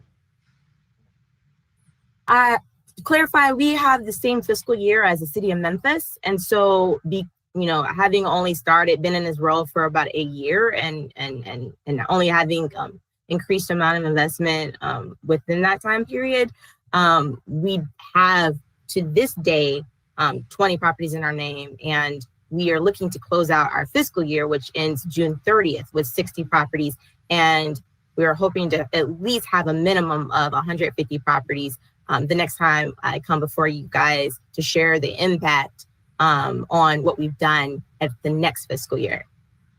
Thank you very much. Thank you, Mr. Chairman. Thank you. Councilman Logan? Thank you, Chair, and thank you so much, Ms. Smith, for coming on. I really appreciate the work that you've done, and to know that we as a body the city created this board and you didn't have any funding, and to see what you've done with what you've had to get is remarkable. And it speaks to gives me confidence in where you're going to go. And I've worked with you. I know your background. I know that you have a lot of connections and have done, as Chief Ford had said, have done an amazing job leveraging the funds that you do have. And for you to have already amassed 20 properties in less than a year during the pandemic with the small monies, I think you only had $75,000 to work with. And so that's remarkable. And I think that's even including your salary. So what you have here, the fact that you have done a strategic plan that is going to lead you forward, that will help you scale, and the work that you'll be doing with Innovate Memphis, I'm confident as a council member, as a legislator, that in the entity that we created this body, and it's an opportunity for us to address a lot of these properties that are blight and that's abandoned. We have an opportunity as a body to have our own entity or city, related entity that can address it and keep these properties out of the hands of these big conglomerate, out-of-state businesses that don't really care necessarily about the heart of our community. You can go to a community, shore up that community by buying up those properties, fix them, and then determine who buys them. That will shore up our communities, one community at a time. We have to be strategic and we have to think long term. It's not just about going to get 100 properties, but looking at how we can fix those properties, how we can acquire those in a strategic place. And then for sustainable solutions for our communities, you can fix them up and sell them to homeowners that are going to care for them, homeowners that need affordable housing, homeowners that are going to love their community and love where they live. And so I'm very excited to see where we can go with this board. I thank the people that were before me on the council and with the city, and Mayor Strickland and Chief Ford and Chief McGowan, whoever was a part of coming up with this. It's our opportunity to really redirect what's happening in our community. We've been saying we wanted something, but now we have a tool that if we fund, if we support, if we work with them, even the things that they may not have right now, we can direct them to what they need. It's an opportunity for us to turn things around on a larger scale. And I'm very confident in Ms. Smith, Director Smith's abilities, because I've seen it with Build in Memphis and some of the other entities. You are on the ground, you know the communities, you know what the essence of what these bodies are looking for and what the communities need, as well as Austin and your work and Ms. Rain. So I will be supporting it. I hope my colleagues support it, give us an opportunity as a city to begin to create our own sustainable solutions. And I know you'll be the arms that you've created through land deposit, property sales, grants, and even our budget. You're going to leverage those funds and create monies that you can use for the good of our citizens, as it relates to affordable housing, as it relates to blight and trash mitigation. And so I'm supporting you, and I'm grateful for what you've done with what you've been given. So I look forward to it. I yield back, Chair. Thank you. Thank you, Councilwoman Johnson. Okay, thank you so much. I think we've had a lot of lively discussion on BAM, and hopefully everybody's a little bit more familiar with it than when they were when they first started. Personally, as a prior assessor, I had the opportunity on several occasions where the city of Memphis owned properties. They wanted to go into partnership with developers, but that arrangement was not possible because the city of Memphis did not have a land bank to relate it to. And it became a little different situation how we had to make an arrangement so that the developers were not taking on the responsibilities of taxes and liability while they were actually developing those properties. Now with BAM, that location is possible. Everything is out there and everybody knows exactly where those lots are and who has ownership, and you can work a partnership. That was a major missing component. It is now available to developer. It's the same concept that would be used for your TIFs and all your other projects that you want to develop here in Memphis. So I ask my colleagues, please support this. It's going to make a difference. Ms. Smith has been struggling. I mean, we're looking at her contract. She's working out of her own personal office, home. She doesn't even have an office space per se. When she meets with individuals, she has to go and find a location. So hopefully we can work out something where she'll have a spot here in City Hall someplace, so she'll at least have a place to bring her developers or deal with the legal aspect. It is a legal issue, too, that we need to be addressing. So please, let's support Ms. Smith and support BAM and the staff, Ms. Raines and the other board members. She has a fantastic board. So let's help this organization. I think it'll make a difference. I know it will. Ms. Smith, it sounds like that Councilwoman Johnson is on the BAM bandwagon, and according to her, you're gonna have a place in City Hall here soon. We're gonna have Best of luck, and we appreciate all the work you do. Thank you again. Thank you, Chair. Thank you very much. I'm closing my eyes and seeing no other members in the queue. All those in favor of allocating $400,000 to Blight Authority of Memphis signify by saying aye. Aye. All those opposed, opinion of the chair's ayes have it. That allocation is approved. All right. Thank you all very much. Thank you all. Thank you. Next up and presenting is the Memphis Film and Television Commission. Do I get a motion and a second on this item? So moved. Second. All right, her moved by Smiley, seconded by Warren. Ms. Sittler, the floor is yours to present. Thank you. Thank you. Hello, everyone. We're very glad to be here this year after COVID, and we appreciate your support this past year with the funding. We were able to help, we feel, significantly, at least a little bit anyway, significantly, with the COVID funds, the CARES funds that you gave us. The next slide, please. We can move on. There we go.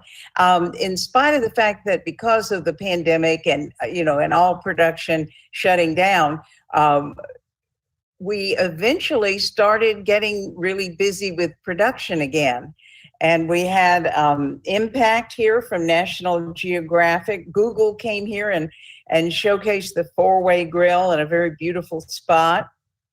Netflix, Buried by the Bernards, they came in to get some pickup shots right as we were shutting down. But thanks to the Shelby County Health Department, we were able to get those pickup shots for them. And the list just goes on, and everything picked up until it just, in the end, we had our biggest project with Women of the Movement. But I'm getting a little ahead of myself. We can go on to the next slide, and it will show the number of years in business. The next slide, please. There we go. 36 years in business. This commission was formed by a joint resolution between the City Council and the County Commission. We did receive funding last year, $225,000. Our mission is to create a significant Memphis and Shelby County economic impact through our assisted and recruited productions by creating full awareness of the local resources, crew, equipment, cast, filming sites, accommodations, all relevant vendors. and to develop the Memphis and Shelby County crew through their paid work on indigenous and recruited funded productions, to provide training opportunities to move crew and actors to higher, better paid positions. I have my chairman here with me, chairman of the board, Gail Jones Carson. Gail, would you like to say hello? Oh, you're muted. I think you're muted. There we go. Okay. Hello, council members. Thank you very much for giving us this opportunity to present to you all today. Thank you. Gail is in, I think, her 5th year as chairman of the board, and she's been highly instrumental in every success that we have been able to achieve. We had an exciting workshop scheduled when COVID hit with Tyler Perry's casting director. That was for auditioning Raven Drummer. We had to postpone that, and she'll be here though September 13th. We're working now with Sherman Greer and the administrators at Southwest on a paint and construction workshop, and are going to have a series of workshops with the unions. There's a very good state film incentive that will become effective July the 1st, and we're wanting to have as much training as we can in order to better prepare our people to get jobs in all the different departments and all the productions that are going to be coming up. What we do is we impact the entire city and county with our work, because we're not a trade association, we're not a hospitality association. We impact across the line: grocery stores, rental car companies, the antique shops, the rental office furniture, the real estate, location fees. When Bluff City Law was here, they paid quite a bit of money for really nice production offices over there by the Pyramid, and then also the soundstage space on Summer. And of course, they paid all the crew union wages and all the cast union wages, and it was really quite a good influx into the economy. And the state affiliated organization estimated the impact at $35 million in the state's economy. And we hope to get a lot more of those. We did have Women of the Movement, and that you may be aware of, took over South Main, and we became 1950s Chicago. We also had a lot of activity there in the last recent months. Here in the last recent months, we had Justin Timberlake. That was the big secret that we kept, so that they could do their spot there in front of Stack's, Better Days. We had the fabulously popular Buried by the Bernards. I mentioned that. The Film Commission itself executive produced Masking and Juking commercial, and that we used, we paid for with the CARES funding from the city, and we also bought time from the city, and we're entering it into the regional Emmys in September. And we had Jasser, an independent film. And even though we, the first part of the fiscal year, we did focus on raising private money for crew members in distress and working with EDGE to target production companies and production related companies that were in distressed zip codes so that they would be eligible for some of EDGE's grants. As far as we can go on now to the funding information, I think there we go. There's that. And then there we are. Okay, we're requesting what we received this fiscal year, $225,000. And that is our the main line items broken down. We want to have a sponsored apprenticeship with some of our city funding. We've done that before with county funding, and that is when we get a bigger project that offers a big opportunity to take someone into a position, a crew position. Wardrobe was what we did last time, and we paid the salary and benefits for 3 months, and that person came out of the production with a full-fledged wardrobe costumer credit and has worked the last 3 big budget productions that we've had. And that was so successful. We've been encouraged to do that again. So we're adding that this time with city money. Then our online crew vendor directory, no charge to citizens. If you are a citizen of Memphis or Shelby County, you get a free listing for yourself or a free listing for your company. And I think you get up to 3 listings. And the next slide, please. And there we have our annual budget. It does include money from prior grants for workforce training and also a local incentive. That's city money that was granted to us that because of COVID, we haven't spent it all. And so we're going to put that up on our website. I think today we hope to get it up and have it has to take place 70% of the filming in the city of Memphis and 70% of the crew and the director be a Memphian.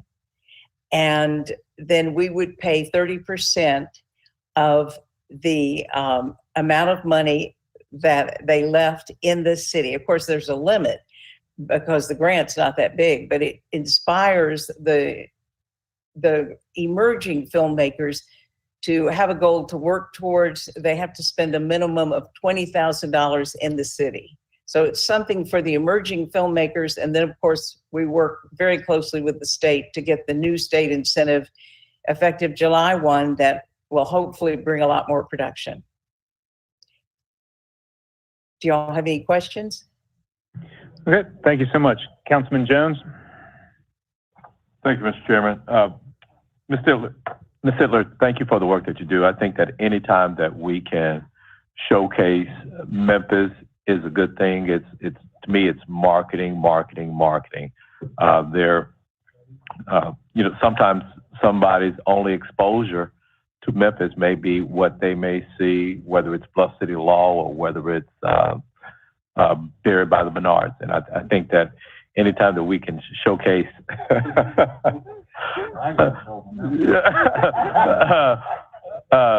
anytime we can showcase some of the cultural amenities of Memphis on a national scale, I welcome that opportunity. Thank you. Thank you. Councilman Ford, did you want to follow up on that real quick? No, I need to be on there to show it how it is. I know you need to be on there. Ms. Sidler. Your microphone. Yeah, Ms. Sidler. Yes. I was on the council last time. You worked along. I see you got one of the best sitting right there with you right now. I just want to commend everything that you do. Now, I tell everybody we need to always give you more money because you had to go out of town. You had to do a lot of different things. You have struggled, but you keep your work up. Also, I got to say, my son William says hello. Oh, tell him I said hello. Tell him I said hello. Now, only thing I have to say, everything you got on this picture except for Buried by the Bernards. That's an insult to our industry. Because that's not how it happens. They need to come to my place of business and get the real story. I ought to come to Canale's place of business and get the real story. Get Memphis on the line. Actually, hey, that, you might want to laugh, everything else, but the film business is not something to laugh about. That's somebody's loved one. Somebody's loved one. And the things that they do is just to make somebody laugh, but that's not our industry. And I want anybody that's listening to know that's not how we operate. Am I telling the truth? That's right. Yeah, we operate with dignity and everything else. This is a joke, but I mean, people like comedy. So, I mean, I'm good with everybody else, but that one. My wife has watched it, others at the film home, I refuse to watch. They don't want to see that. Because like I said, it's an insult to our industry. It really is, and especially the black industry. But I appreciate you, and I ask everybody, hey, support this. And if we can ever do anything else, give her a little bit more because hey, she has worked very hard. And I think I was on kind of 20 years ago, and you still doing this job. I appreciate you. Thank you very much. And Gail, you too. Thank you. Gail is a treasure, and so is Sharon, the other member here at the Film Commission. Yes, I'm very lucky to have Sharon and Gail. Very lucky. All right, thank you. Councilwoman Logan. Thank you, Chair. Thank you, Ms. Fiddler. It's very nice to meet you here in this platform. Thank you for your presentation and for the work you do, as well as Ms. Carson. So good to see you on this board from District 1, of course. Exactly. The best district. Absolutely. I just want to know and want it stated for the public, how would, well, first of all, do you have any type of process to ensure that minorities and women, Black-owned businesses or contractors or actors, actresses, people in this industry have an opportunity to access these films, the work that's being done, or the work, the people that are needed to make these films happen or television shows happen? How is it set up so that if someone wants to ensure that there's equity, there's something we could look at to see the numbers and the percentages? Well, the last few projects we've had, first of all, when we had NBC, Bluff City Law, NBC has a very strong corporate diversity program. And then ABC, Women of the Movement, has a very strong corporate diversity. They pretty much have protocols in place. I was told by the production coordinator, I was in Nashville, where one of the executive producers is based, and the production coordinator of Women of the Movement, and she said they had almost 54% diversity on Women of the Movement. But the way that the people get jobs is they get them through the union, first of all. They get them through the union if they're union members or it's a union signatory project. And almost all the projects are signatory to the union, the bigger budgeted ones. And we're a right to work state, so they don't have to hire union people, but there is a preference. Then we use actually all city funding to finance Real Scout, Real Crew, and that gives every person in Memphis and Shelby County the opportunity to list themselves if they have at least one production credit, or if they're a vendor, just about any vendor has something that they can offer to a production, massage therapists, florists, rental cars, and they all get free listings. So the production looks at the directory. Sometimes they ask us for a resume call, and we post that on social media and tell people where to send their resumes, but it's totally their choice. It's totally their choice as to who they hire.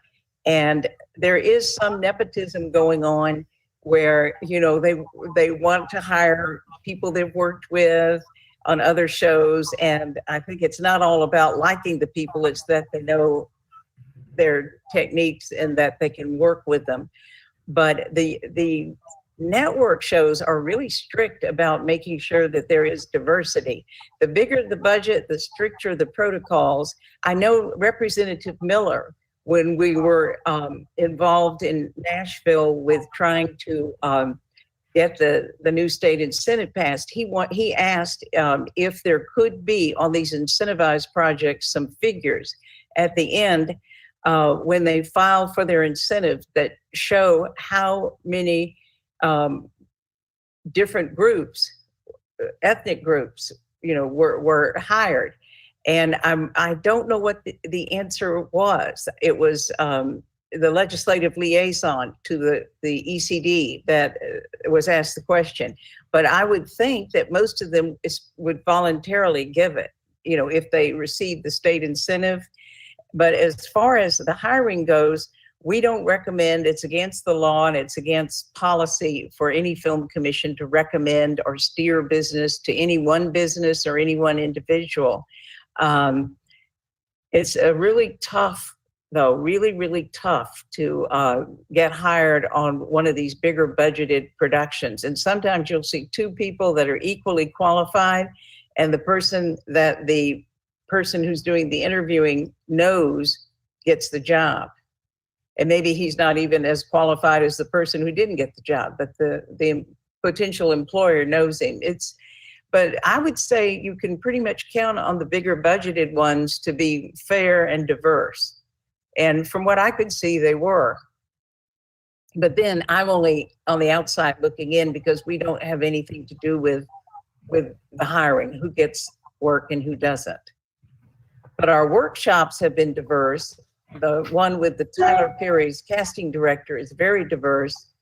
And then the person who received the $18,000 apprenticeship, she was a woman of color.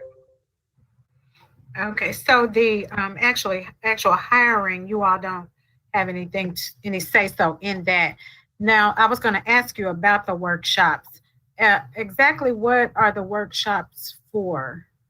We're trying to focus on what they call below the line, because those are really, everybody wants to be a director, everybody wants to be an actress, everybody wants to be a screenwriter. Those are called above the line.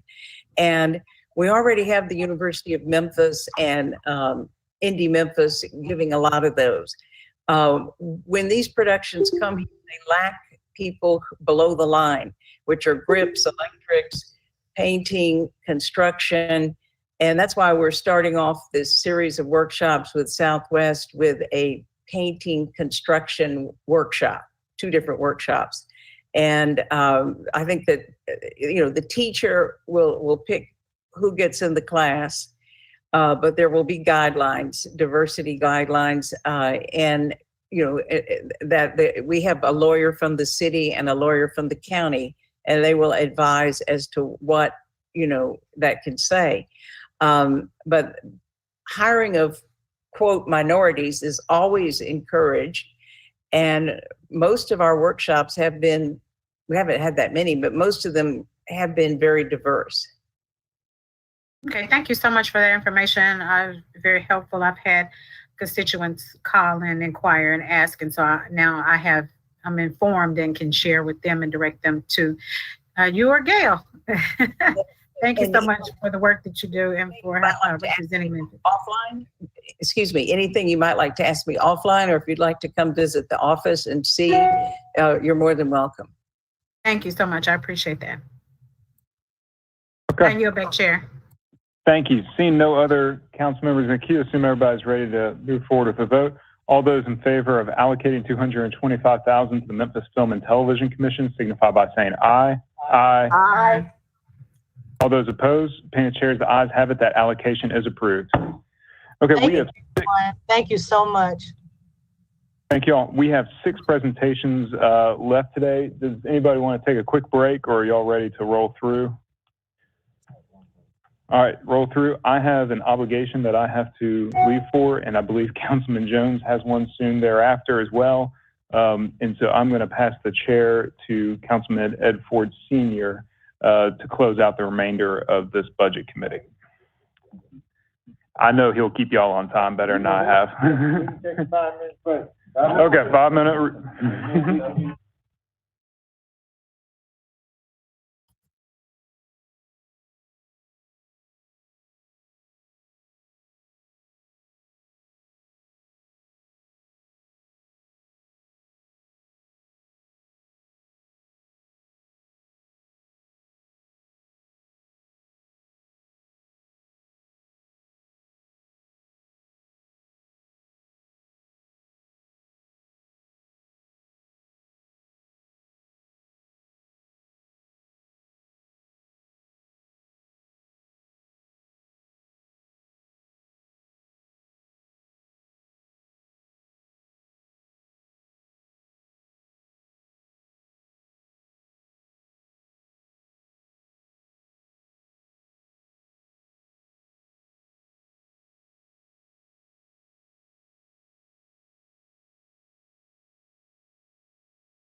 We have Memphis River Parks Partnership. Okay. We do. Thank you, Mr. Chairman. Thank you, All Mr. right. Chairman. You're welcome. You can go right ahead. Okay, great. I'm Carol Coletta, President and CEO of Memphis River Parks Partnership. With me today is our chairman, Tyree Daniels, our CFO, COO, Art Davis, and George Abbott, our Director of External Affairs, along with Jamal Badi, who is our Community Engagement Fellow with the Hyde Family Foundation. Dennis Ahead, who heads our field ops team, must be out in the field. We are next slide, if you will. The Memphis River Parks Partnership is a not-for-profit 501c3 organization. We have responsibility for developing and maintaining, managing the 5 miles of riverfront that stretches from the north end where the Wolf River goes into the Mississippi River, all the way south of the Memphis, Arkansas Bridge. It includes Big River Crossing, goes to Crump Park, and finally in French Fort, Chickasaw Heritage Park. It's a lot of riverfront. Slide, if we'll catch up on the slide 3. Yeah, there we go, one more slide. Memphis River Parks Partnership works with and for the people of Memphis to trigger the transformative power of the river. We believe a better Memphis begins at the riverfront, and a better riverfront begins with us at the partnership, what we do every day. And delivering a better riverfront for the people of Memphis is a responsibility we take very seriously. Next slide. Our program objective is to build a transformative riverfront that produces new value for all of Memphis. But we put a special emphasis on the neighborhoods that are closest to the riverfront. That doesn't only include downtown, it does include downtown, but it includes that crescent of neighborhoods around downtown that where 40% of children in low-income families in Memphis live. The next slide, I do want to say this is an asset that is uniquely positioned to serve both as an asset for tourists. I mean, who doesn't expect to come to Memphis and see, have a great spot to see the mighty Mississippi, but it also is an unmatched quality of life asset for Memphians, including those for whom the riverfront is the only vacation they will ever get. It's a lot of riverfront that we manage. The partnership cuts more than 150 acres of grass every 7 to 10 days. We empty every year, our rangers empty almost 55,000 trash bins every year. And I swear, I think I picked that much up off the sidewalks and the grounds as well. We tend to 220,000 square feet of landscape beds, and then we do a lot more. That's part of the daily work of our partnership rangers. If ever we needed proof that beautiful public space matters to the physical and mental health of people, the pandemic certainly demonstrated that for us. But great spaces need great activation. Next slide. And now that we are able to gather in a more, in a more comfortable way, we're really excited to get back to programming the riverfront in a big way. Some of the things we've got coming up: full moon kayaking, the Solon on the River concert series that we do over on Mud Island, riverfront markets that we're producing in connection with DMC. Tomorrow night, this just landed on the calendar today. You'll know why when I tell you. Tomorrow night, we're having a big watch party, Grizzlies watch party, and yay, go Grizzlies, in Fourth Bluff Park, which we're really excited about. And also this year, I do want to mention that we are bringing back the city's official fireworks celebration on Independence Day. That's an activity, of course, we couldn't do last year, but it's great to revive it because it brings a lot of people downtown. It puts them in restaurants, it puts them in hotels. And so it becomes a regional attraction. And our partners in this, Memphis Tourism, will be working to promote that celebration as well. So really excited to bring the fireworks back. Next slide. The improvements that we're making, I heard Councilman Jones earlier talk about anytime Memphis gets publicity, national publicity, that's good for Memphis. The riverfront, I want you to know, is bringing that a great national positive publicity to Memphis. One of the exciting things this month in United Hemispheres, which is the magazine of United Airlines, they featured Memphis as one of the 5 most remarkable riverfronts. There was a great photo of River Garden, the little park we redid, former Jeff Davis Park, we redid in 2018. And also Next City, this is just one of several stories that Next City has done, also with a great photo of River Garden. So we expect a lot more of that as we continue to build out our assets. We're also improving, I want to say too, part of the activation we're doing is making sure that the riverfront is connected north-south and east-west. And one of those east-west connections, Chairman Ford, you know well, Jamal has talked with you about it. You've been instrumental in helping us make this possible. This Saturday, Jamal is leading the first installment of a connection down Vance between the new entry to Tomley Park that we're building at the Cutbank Bluff and all the way to South City. That 6 blocks is a very short walk if you do it. I've done it many times, but the sidewalk infrastructure is really poor.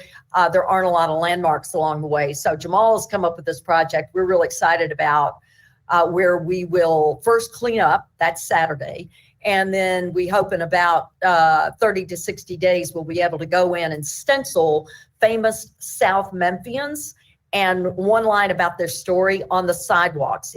It's not all we want to do in that corridor to connect downtown and South City 38126, but it is something that we feel like we can put a marker in the ground with that project, and we're really excited about it. We hope that results in better sidewalks along the way.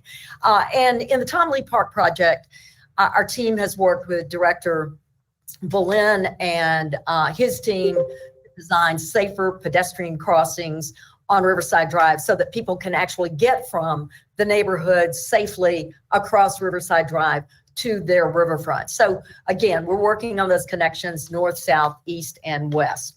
Our request for funding, next slide, is the same amount you provided in FY21. It's $3,024,000. That's a little more than half of the budget of the partnership, and it is used for our annual park-related expenses of $3,763,000. Park-related expenses, I want to say, include an increase that we made in March to minimum pay for park rangers is $15 an hour. And we've also provided some new stair-step opportunities for rangers who start at 15 to move into lead ranger positions and in site ranger positions, which we're really excited about, those stair steps. And we continue, next slide, we continue to raise our MWBE funding with 37.2% spent on MWBEs on a rolling 12-month average in our operating expense. That's an increase from 34.8% in the past year, and a commitment to spend, although the city only requires us to spend 25% of the construction budget in Tomley Park.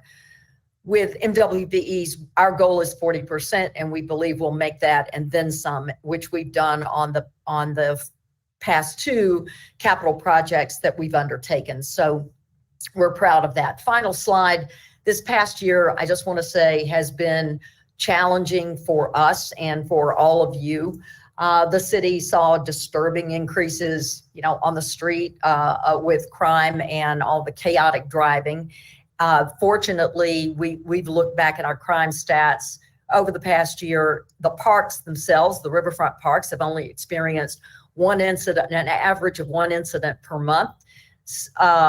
And a lot of that has been vandalism. A lot of it's caused by cars and motorcycles. So, that's always discouraging when you do public work and you're trying to keep it so great for the people. You want it clean, you want it safe, you want it well maintained, and we do our best to do that. But I do want to say our entire staff worked throughout the pandemic. We never went home. Our senior team was here, and certainly all of our field ops team were working daily because the use of our riverfront went way up. And I know a lot of parks experienced that. They just became that relief valve that people really needed. It was beautiful to watch. And I think it's an important reminder of how blessed we are to have this riverfront that we can claim as a public asset. I want you to know how much we appreciate your support for the work we do and how grateful we are that you have entrusted us with this work. So that's an overview of what we do, and we'd be glad, of course, to answer any questions you have. We have any questions, Council? Go right ahead, Council. Thank you. How you doing? Thank you for the presentation here as well. We just had some general questions. What type of revenue do you receive from the park? Yeah, Art, let me turn to my CFO, Art Davis, and he'll answer that question. Thank you. So we have several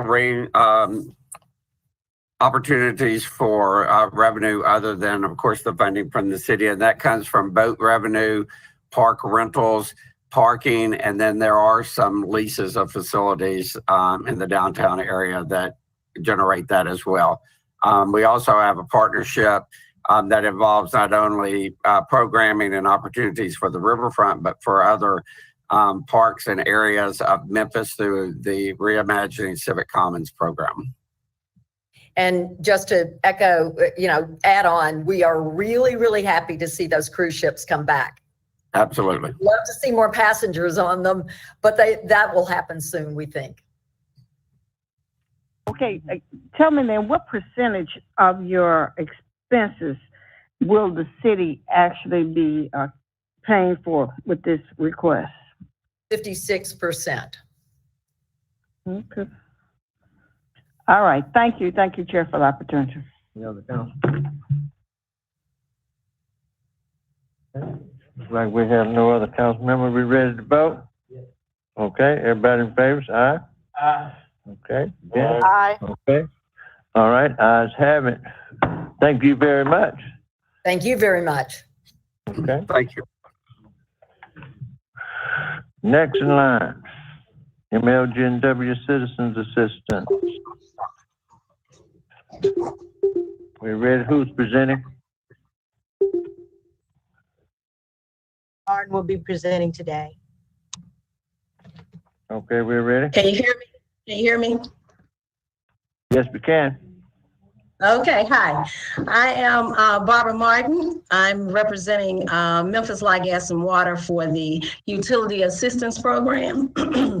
I'm the supervisor of the Credit Operations Department, and I manage and allocate funds to MLGW customers. If you go to the next slide.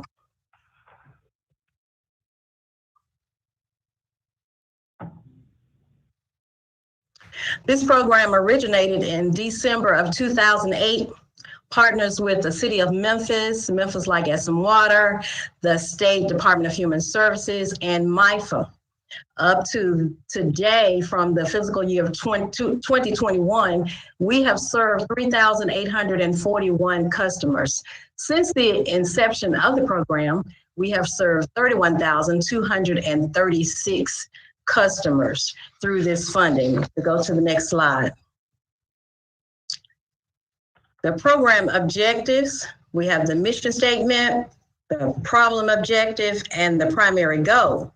The mission statement is to improve the quality of life for all Memphis and Shelby County customers through the efficient and safe delivery of electricity, natural gas, and water.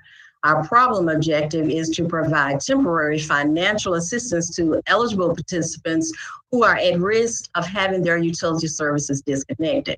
And the primary goal is to provide the City of Memphis with a low-cost, efficient approach to screen and identify eligible participants for the City Utility Assistance Fund. Next slide.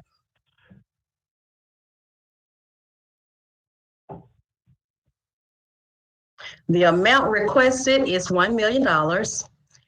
And the criteria for the customers to qualify, they have to be a resident of the City of Memphis, head of household, active utility service in their name or the spouse's name, and receive a utility cutoff notice, or 100% medically disabled, hospitalization for at least 6 months, or the spouse on active military deployment does not exceed 130% of the established federal income poverty level. And the customer can get up to $500 per household on this program. When the program originally started in 2008, we supplied funds, the total $1 million, to the Department of Human Service customers.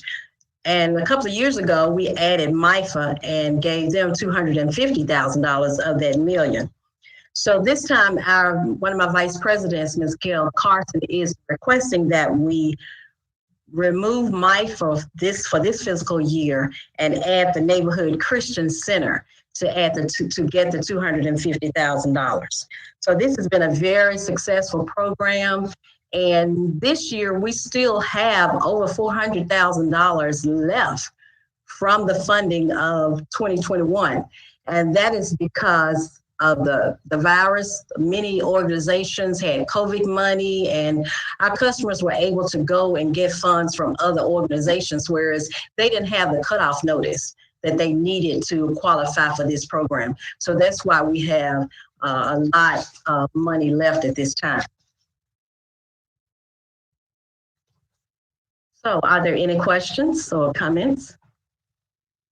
I need to get a motion in a second. I'll move it. Second. Okay, any questions by council? Councilwoman Johnson? Yes, thank you for the presentation. I need for you to go back and repeat your comment in regards to removing MIFA and replacing it with neighborhood. I'm not sure. Christian Center. Can you explain that to me, please? Can I address that? All right, Gail. Can I address that, Councilwoman? Sure. Okay, so initially, when we had $1 million, it were all going to the Department of Human Services. And a concern was expressed that we have customers who meet the guidelines that the council set forth that are not customers or clients of DHS. So in order to help those customers, many of them are senior citizens, I recommended that $250 would be moved to MIFA. However, during these last couple of years, MIFA, they receive hundreds of thousands of dollars for +1. They receive millions of dollars from you all for COVID. They have started working or receiving dollars and supporting our Share the Pennies program. Then they have a number of other programs where they're helping others in need. So in order to touch some more customers and to spread the dollars out, I am recommending that $250 that was going to MIFA, which has a lot of our other programs, be moved to the organization Neighborhood Christian Center. They work with us right now and have been working with us for several years on dispersing our heaters, our blankets, and our air conditioners, anything that we need to partner with the Neighborhood Christian Center on. They have been most supportive, and also in an email, MIFA even patted them on the back for their partnership with them. So this is just another way of making sure some other customers who meet the guidelines of our resolution, your resolution, can also benefit from your utility assistance dollars.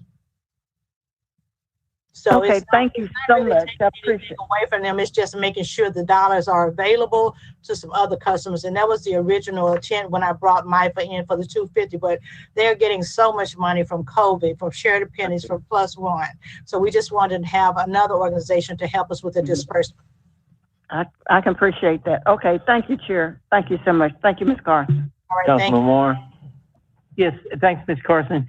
Yeah, it's sort of was easy to know to tell people, if you need this, you go to MIFA. And now we're going to be telling you go to 2 different places. I'm just wondering, was MIFA not able to do everybody who called and requested, and they need help, and therefore we're going to an additional spot? Is that what we're looking at, or is this just trying to put it in a different part of town? Well, some of both of what you're saying. We just want to make sure other customers are eligible. We have talked to MIFA about this, and they were influxed with millions of dollars with COVID last year, MIFA was, and also with the Share the Pennies program. And so in order to not really just inundate them and make sure that our customers have easy, quick access to the dollars that that you all are providing actually to them, we just wanted to make sure another agency is helping out with the disbursement of the dollars. And that was MIFA's request. They said we need help. Excuse me? Did MIFA say we need help, we're not able to get them out? The decision was made based on, sometimes there's difficulty because so many dollars are out there. Sometimes there's difficulty with customers being able to get through the lines, being able to get responses. So this is a way to help MIFA make sure that they can provide better service, more quality service to customers with the dollars that are already there. And Councilman, I can talk with you offline about that if you'd like. Thank you. Thank you, Mr. Chair. I would like to add too, Gail, with the $250,000 that was allocated to MIFA for the last fiscal year, as of today, they've only spent $42,000 of that for customers. So it's just another way of helping MIFA and helping our customers, Councilman. It's nothing against MIFA, but just remember, we have millions of dollars out there that haven't been spent. We have some LIHEAP dollars where right now we can't even get enough people to apply for it. So hopefully if we move this $250, which I recommended to go to MIFA a few years ago, I recommended that. But this is just bringing in another organization to hopefully be able to get some of these dollars out.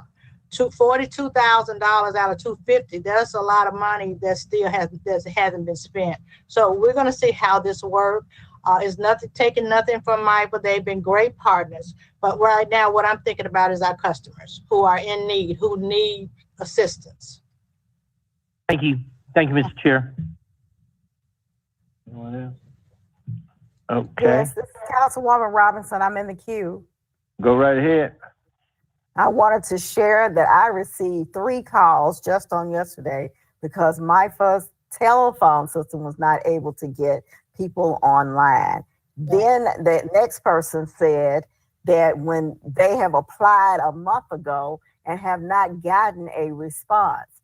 So I led them to some other organizations. I think we do need to move the dollars around so people will have better access.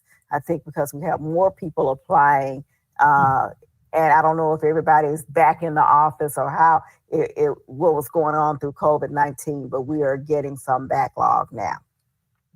Thank you for the idea of moving some of those dollars to another organization. Thank you, Councilwoman. Councilwoman. I always want to make sure that our customers get the best service available. And these funds represent the city of Memphis. These are dollars that you all expending, and we want to make sure our customers get those dollars. Thank you. Anyone else? All right, we got a motion and a second. Everybody ready to vote? Say aye. Aye. Aye. Anybody opposed? Okay. Good. Thank you all very much. Thank you all. Next, we got Family Safety Center. I got the 5 minutes. I have a meeting. I'll be right back. Okay. Good afternoon to everyone. I'm Attell Hilliard with the Family Safety Center, serving as its transition manager. And with me today is one of our board members, Ms. Regina Walker. I'd like to say that we greatly appreciate the opportunity to present before you today and request funding. We appreciate all the help you have provided this organization over the years and the funding that you were able to provide us for this year that we're currently operating in. As most of you know, we've been in business, opened our doors in 2012, so about 9 years we've been opened our doors. We are for a 501c3 and have all the documentation supporting that to include a 990. We are asking again this year for $350,000, and we'll talk a little bit about how we use those fundings. So next slide, please. So our mission is to build a community where victims of domestic violence can survive, heal, and thrive. And I just want to underscore how important that is with a couple of comments, and then I'm going to ask our director, Regina Walker, to chime in. So Regina, you might want to unmute your mic. I want to say that most of you may not know this, but I was listening to former police chief yesterday, Rollins, who said that there are 3 fundamental reasons for such violence in our community. And he mentioned that one of those 3 reasons, well, the 2 of them are a high school dropout, transients, and the 3rd reason for the violence is domestic violence. I would also like to say that in 2020, there were 17 domestic violence homicides in our city. That's over 1 a month. And there were 3 other attempts for domestic violence. There's a great need for the work that we do. And I want to take a minute to have Regina, our director, Regina Walker, chime in, and then I'll come back to you with other issues surrounding this and then walk you through the budget. Regina, could you please speak to the group? You have to unmute, take the X off your mic. There we go. Good afternoon, and thank you so very much, and thank all of you all who are have been investing in the work that we've been doing. And I am proud to say the collaboration between the police officers and the way this whole thing is working is remarkable. But what we also have an opportunity to, and we should be doing it again, thank you so much for your investments, is that we really need to get that movement going on with what's happening to our children and the women who are being, unfortunately, not treated as human beings. And so we're going to continue to do that work. We're going to call in people, especially the faith institutions, because it's all about how you lift the families from where they are today and continue to do that particular work. And so we're going to keep you informed about all of the successes. And we've also, as a board, been thinking about how do we look forward as we continue to do this particular work. And sometimes it is, we just have to look about it in a different kind of perspective as we do this. The best thing that we can have in this city is our children and our women who can live safely. That's the biggest asset we could ever have for this city. And again, we thank you for all of the support that you provided to us. And we are so happy for you to have us as a strategic partner to make the change in this, what is going on with our family. And it should not be happening. And so we're going to continue in our strategic planning and thinking and alignment with other institutions who have a value about doing this work. But again, we thank you so much. And we are very pleased with the board that we have. And so we will be looking for other board members as well, because this is our success and it has to be our success. And we're going to move further to just get this done. And so as we continue to build great things in Memphis, so the other thing we're going to do is support the families that can be the great things in our city. Thank you so much. Thank you, Director Walker. I would just like to say, as you're thinking about what do we do with the money, think about this, that when I think about law enforcement, which we are inextricably linked to, they receive about 17 or 18,000 domestic violence calls in a year. Family Safety Center handles about 7,000 directly in a year. So the dollars that you provide for us enable us to bring those people in, help them file for orders of protections, help them find emergency shelters and safe places away from their abusers. We also serve a group of citizens who are impoverished for the most part. Most of our clients are female. They make less than $20,000 a year. But not only do we serve those women and help them through the critical time of their trying to get away from their abuser, we do work to try to help them move along the continuum so that they're not always victims, but that they're moving toward being self-sufficient. I would also say the other thing that we do is work with the children. We have a Camp Hope project, which actually serves about 45 families of children who have been impacted by domestic violence. So the females come to us because our clients are mostly females, and they talk to us about their situation, and we try to work with them and also help their children. With your dollars, we were able to add an aspect to our service. We were able to add a case management approach. So when someone calls us, a victim calls us in desperation, not only do we get them out of harm's way, but we provide for them a safety plan. We provide for them avenues to move away from that abuser. We also take them out of the danger and put them in emergency shelter. We do it through our own dollars that you help us with, and we work with partners to do the same. And so we think about that impact. Keep in mind, people say, well, why don't the women or the people just leave the abuser? Our research says that it takes about 7 or 8 attempts for one of our victims to leave that abuser. Sometimes it's their children's fathers.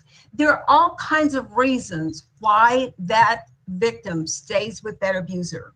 But what we try to do is work with that victim through our case management process. Once we've gotten them out of harm's way, we bring them back in and talk to them about ways that we can help them. We also help them with job readiness training. We work with partners to do that. So it's really to help lift the woman up, to lift the victim up, put them on the road to become self-sufficient. We don't stop there. We also have a critical part of our organization that helps the elderly, because there are elderly people who suffer through abuse as well. And it's through our career program. So just keep in mind that your dollars help us help 7,000 victims of intimate partner domestic violence every year, and 45 children and their families, and 240 clients through the elderly abuse program that we have. So again, we're asking for $350,000, and if you could move the slide through the budget.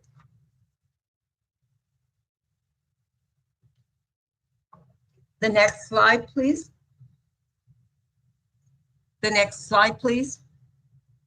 Right there. So you can see that we're asking for $350,000, and it represents about 22% of expenses. And another way to look at it, if you look at revenues, it represents about the same amount for revenues. We are making every effort to try to hold our expenses down. Our budget is basically flat when you compare it to last year's budget. And I might add, we, with your help, were able to change the model when we talked to these clients on the phone. At one time, we were not able to do it in shifts. We just had people, everybody worked 24/7 without breaks. Now we've been able to bring along shifts. And also keep in mind, we never closed our doors during the COVID pandemic. We were open all the time. And we're continuing that same sort of commitment, but with a more organized and dedicated front to the work. So again, thank you for this opportunity to talk to you about this most needed service in our community. And I would certainly answer any questions that you might have. First, I'd like to get a motion in a second. Move. Second. Moved by Smiley, second by Carlisle. Okay, any questions? No question. No question. We ready for the vote? Everybody for aye? Aye. Yeah, okay, ayes have it. Thank you very much. We appreciate it. Thank you. Thank you all. Next, we will have urban art. Good afternoon, everybody. How are you? Okay. Yeah. Great. Are you all ready? I got one question. Need to clear up, Ms. Boyd. Okay, I know they got on here, their request for $150,000. I think in our book is $119,500.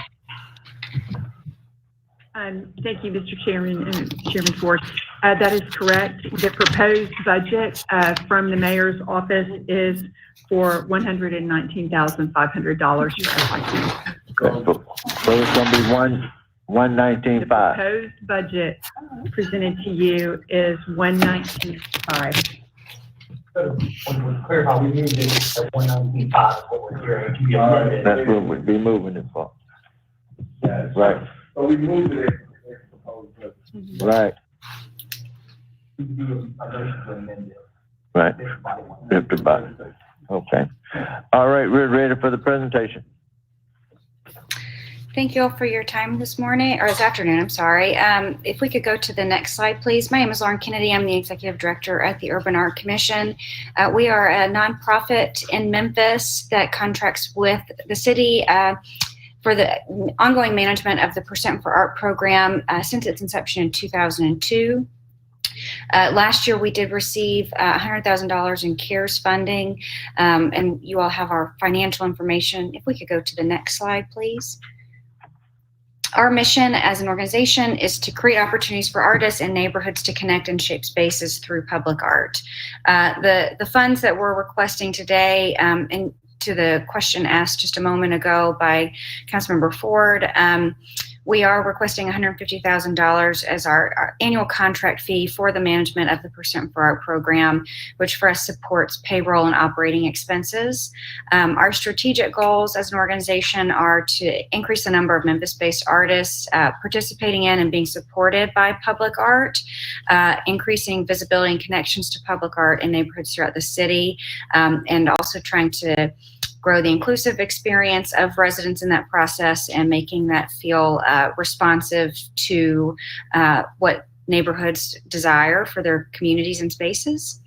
Our management of the Percent for Art program includes recommending new projects each year through the capital budget presentation, which happened earlier, connected to the engineering presentation, which includes pending council approval, pulling together a selection committee around that specific project, facilitating artist selection, design review, fabrication, and installation, also coordinating the monthly public art oversight committee meetings, as well as maintaining the city of Memphis' public art inventory and ongoing care for the collection. If we could go to the next slide, please. As I mentioned, the request today is $150,000. I understand that the $119,500 had been what's projected in the FY22 budget. So we are requesting an additional $30,500. So as I mentioned, this is our contract fee, which we have received annually since the inception of Percent for Art in 2002. That number has been consistently $150,000 really since my tenure at UAC over the last 6.5 years. As I understand it, the FY21 projections, or FY22 projections, excuse me, are based on FY21, where the $100,000 from CARES funding was a reduction for us in this annual amount. It is approximately 24% of our operating budget, about 9% of our overall budget, which includes project payments. And there's some additional budget information on the next slide for you all to review. Additionally, everybody should have copies of the FY22 Public Art Plan, which I think has some great information in there for you about the work that we're doing. We have 13 active artist contracts through the city program, totaling over $1.2 million, supporting 39 artists, 95% of whom are based in Memphis and represent 82% of that $1.2 million funding. 61% are artists of color, representing also 61% of funding, and specifically within that, 54% Black artist participation and 60% of funding.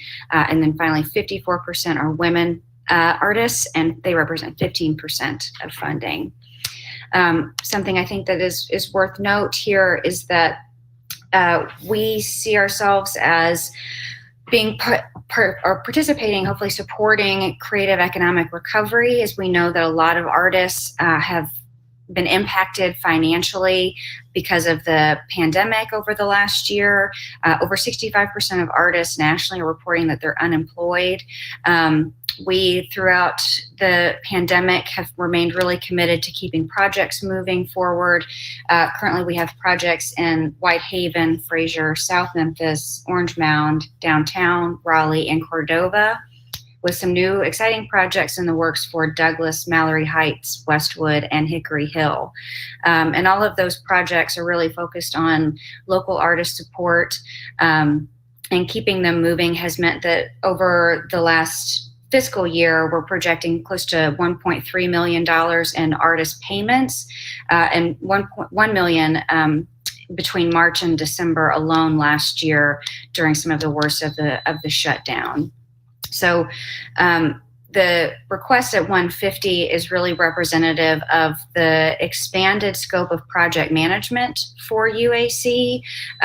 We do an incredible amount of work around resource building, capacity building, workshops, one-on-one reviews of portfolios, trying to support artists through the design process, also through the selection process, in addition to working really hard to support community engagement as projects are developed.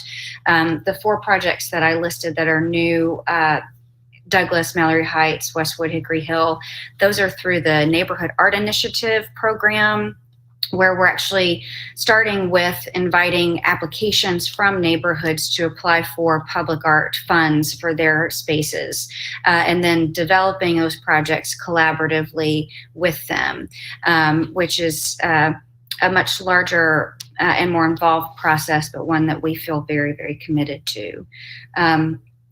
I think that is the last slide, if I'm not mistaken. I would just add that we are a team of 6 positions at this point. We were able to maintain those 6 positions throughout the pandemic. We did not have to furlough or lay off anyone, very, very thankfully. We're actually in of adding an additional role to our team, which we have submitted a grant application for. So the reduction from this annual contract fee would make that harder to achieve, even through the grant funding, because of being already kind of cut before we got started next year. So, and I would also just maybe note that our total budget number, it does represent us leveraging both public and private funding at this point. Okay. So that was maybe a little bit fast, but I'm happy to answer questions. Okay, Councilman Smiley. Thank you, Chair. How you doing today, Ms. Kennedy? I'm doing just fine. Thanks. How about you? A couple questions. Well, I guess one main question. I see there's a difference of about, I think, 30,000 between what's before us and the request from you all.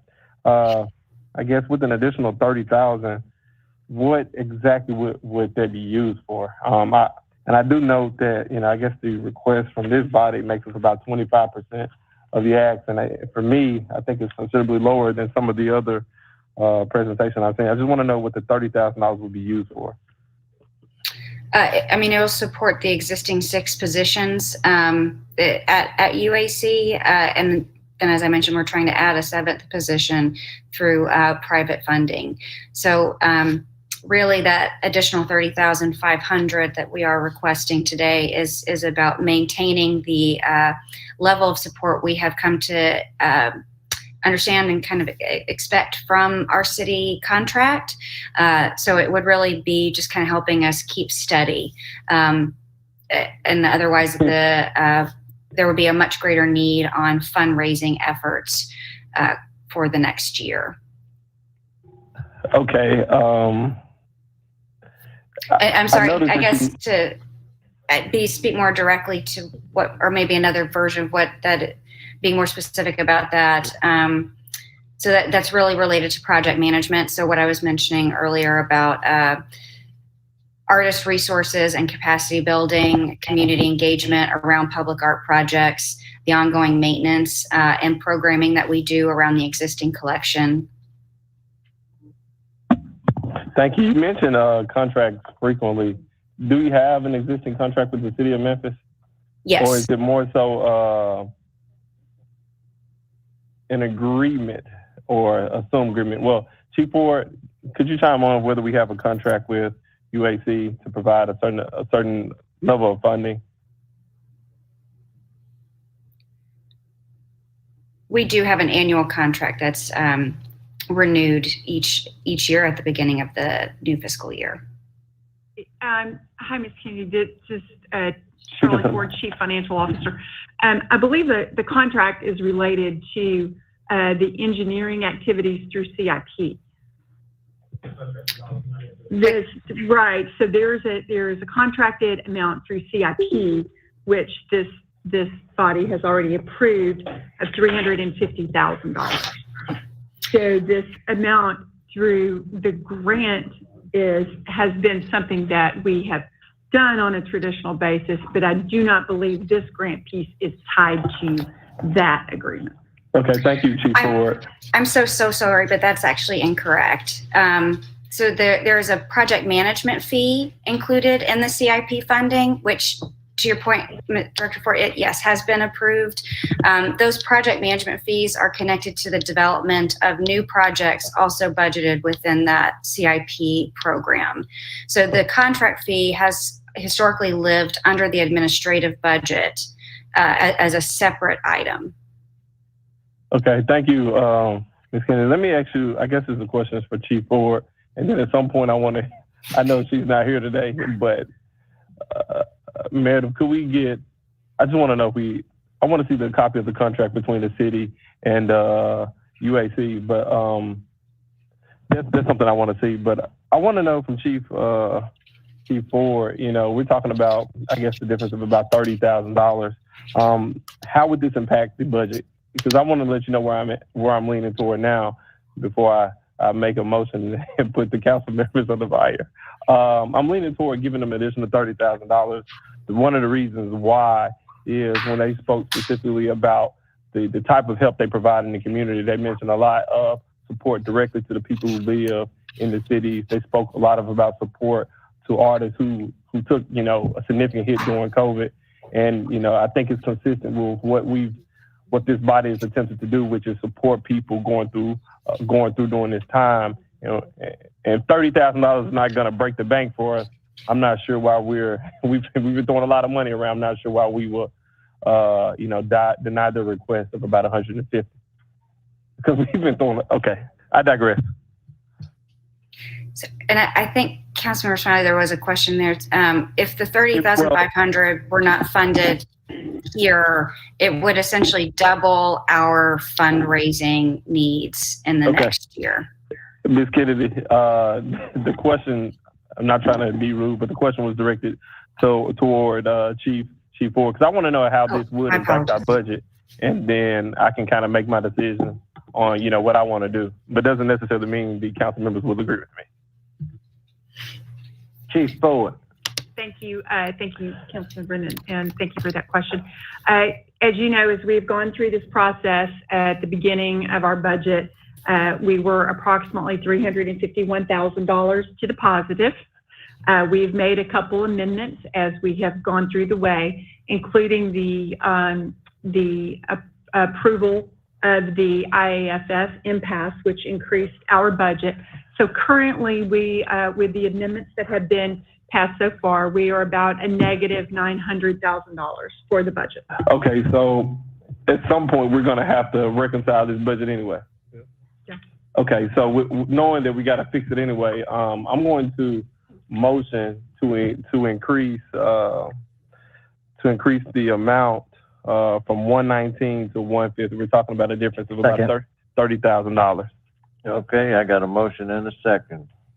To amend, and we're gonna have to fix it anyway, y'all. Yeah, to amend from 119,500 to $150,000. Okay. Without objection, Chair? Without objection, yeah. Everybody in favor? Aye. You object? One objection. Okay, got one objection.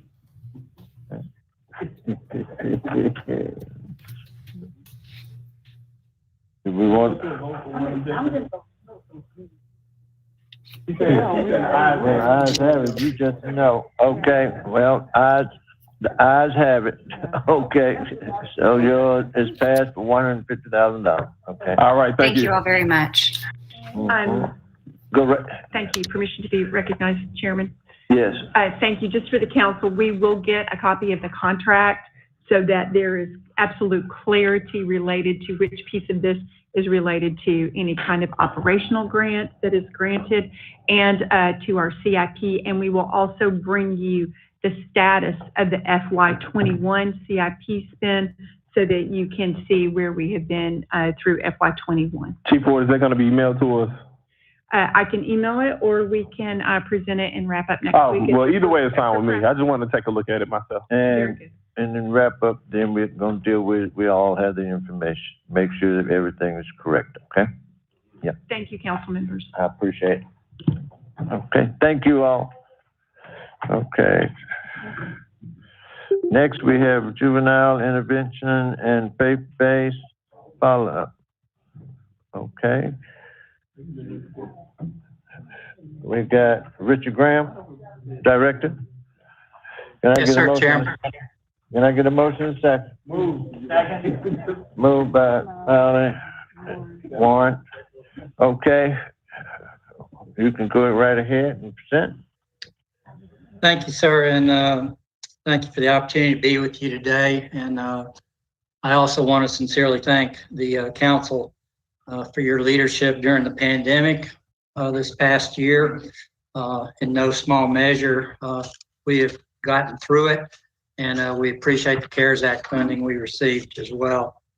Next slide, please. JIF has been around 51 years. We actually started out as Youth for Christ, and then we changed our name back in about 14 years ago. We are a 501c3. We have 990s on file. We did receive CARES Act funding, as noted in September of 2020. Pre-pandemic, we had started receiving $250,000 a year from the City Council. That was just for 1 year. Prior to that, we were receiving $150,000. Next slide, please. Our mission is to break the destructive cycle of juvenile crime through Christ-centered intervention. The problem statement we address is reduction of juvenile crime and reduction of youth caught up in the school to prison pipeline. I'd like to point out that we are not an after-school program.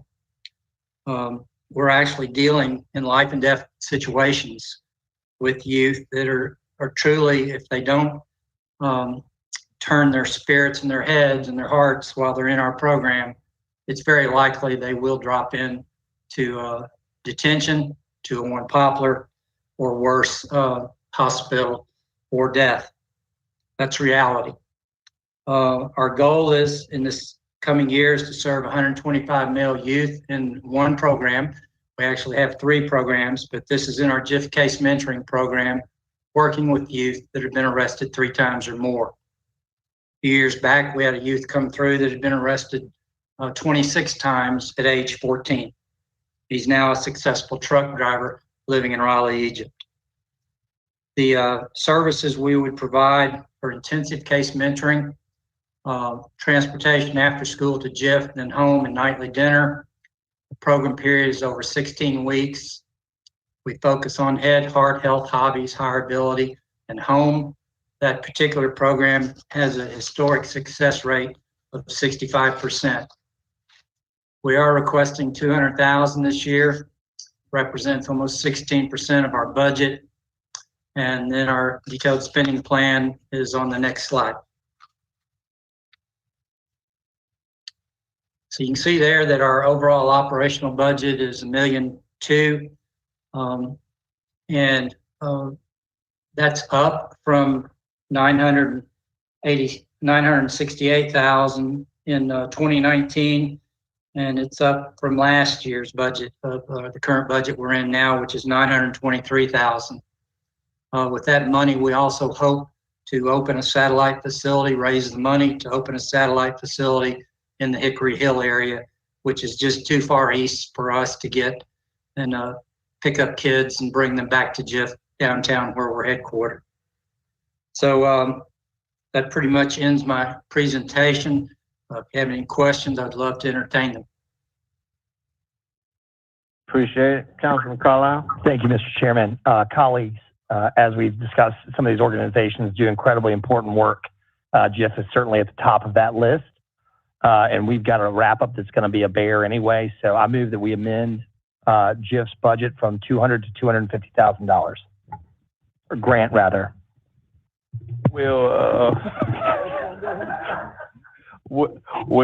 Councilman Carlisle, second it, because I've been to the facility multiple times and they do good work. I was invited to speak and talk to some of the young men, and those young men were truly in need of some intervention and some guidance. So commend them on their work, and we got to fix the budget anyway. So this is another thing as well. All right, without objection.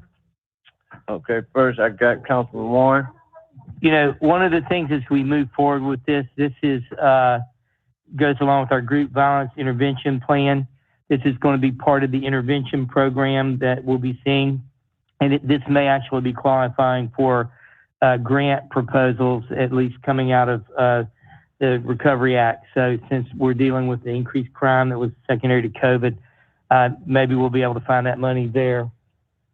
So I think that this is a perfect time to do that. And we just need to make sure that they'll be happy with it, and that's not all they need. Thank you. Any other council members? Okay. Chief Chairman, Ford? may I add one thing, Chairman? Go right ahead, and then we're going to go to Chief Ford. Okay, thank you.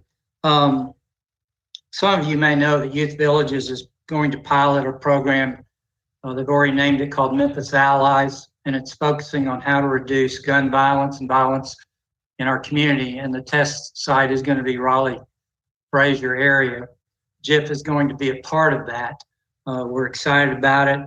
They're doing their study and research right now on who the partners should be, but we're very focused on trying to be assistance on the youth side of that. Matter of fact, I was on an hour call this morning with their bridge span group out of New York, which is gathering a lot of the data and research. So I sit here in shock that you're offering me additional $50,000, but thank you. All right, Chief Ford. Thank you, Councilman Ford. And to Mr. Graham, it's wonderful to see you again. And I am delighted to be a part of this process. And as we move into budget wrap up, I assure you I would be very committed to help making sure that there is another $50,000 to this organization, and that would restore them to the FY20 funding at the previous level before the CARES Act caused us to kind of look at pandemic issues related to our budget. And I commit to the council that I will certainly work with you in that regard. So thank you, council. Thank you, Chief. Okay, I think I got Councilman Canal. Yeah, thank you, Chairman. Richard, I just want to say thank you for all you do. You truly are doing God's work here on earth, and we could never thank you enough. What you do is so vitally important to this city. So thank you, sir. God bless you. Thank you. Anyone else?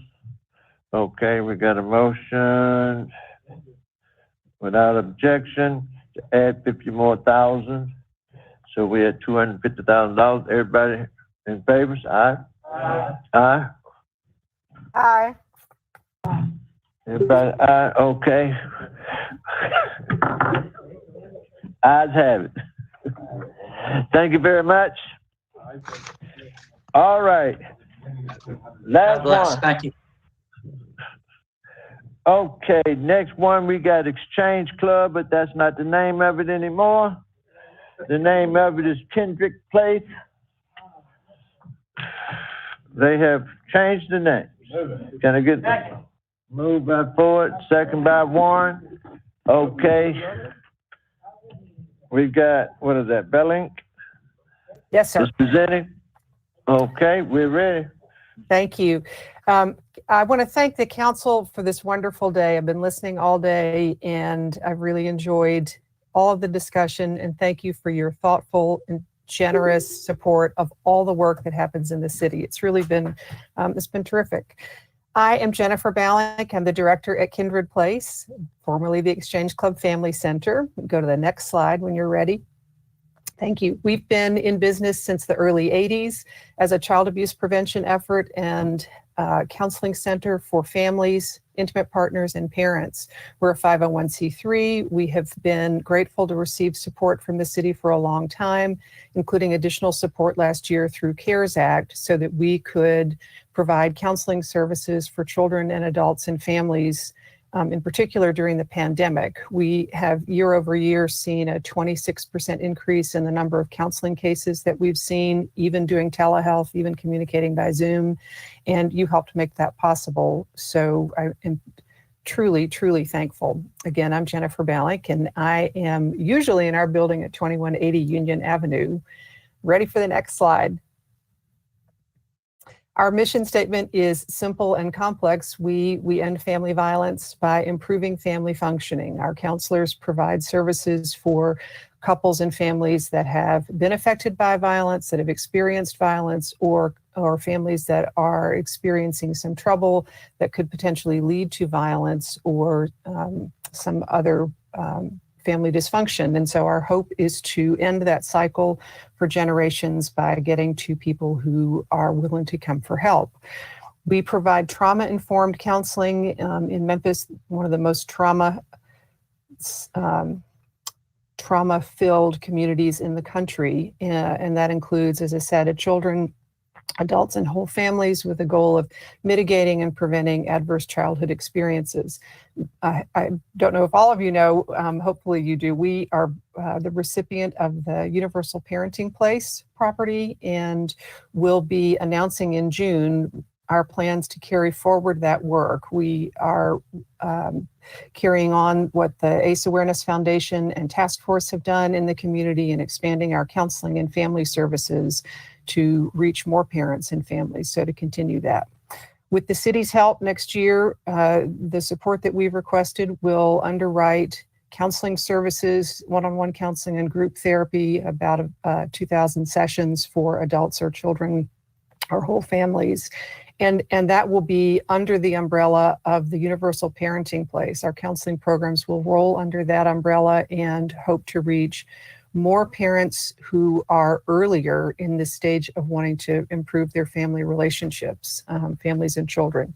It includes bilingual therapists as well as our English-speaking therapists, parenting classes that we conduct, co-parenting classes, all the things that we have done for the years, we will continue to do in the coming year. Next slide. We've requested $110,000, which is what we were so happy to receive last year in 2 different increments. That's about 5% of our budget, and it is matched or leveraged with many other funding sources from across the city and the county. So that helps us carry everything ahead. Next slide. Our funding covers mostly staffing. We have a clinical team that is available. We have 9 clinicians. And so program staff is all of our clinical team. This funding would support that clinical work. We provide training and technology, to stay up with things that keep us HIPAA compliant and safe, but most of our work goes directly into the program staff. It's been a long day, and so I don't want to keep you all late. I'm happy to answer any questions that you have about us or about our work, but I know that you are all probably ready to wrap this up. So I would be glad to answer any questions if you have them. And thank you. Thank you. All right, don't look like we have any questions. Ready for the vote, everybody? Aye. Aye. Everybody against?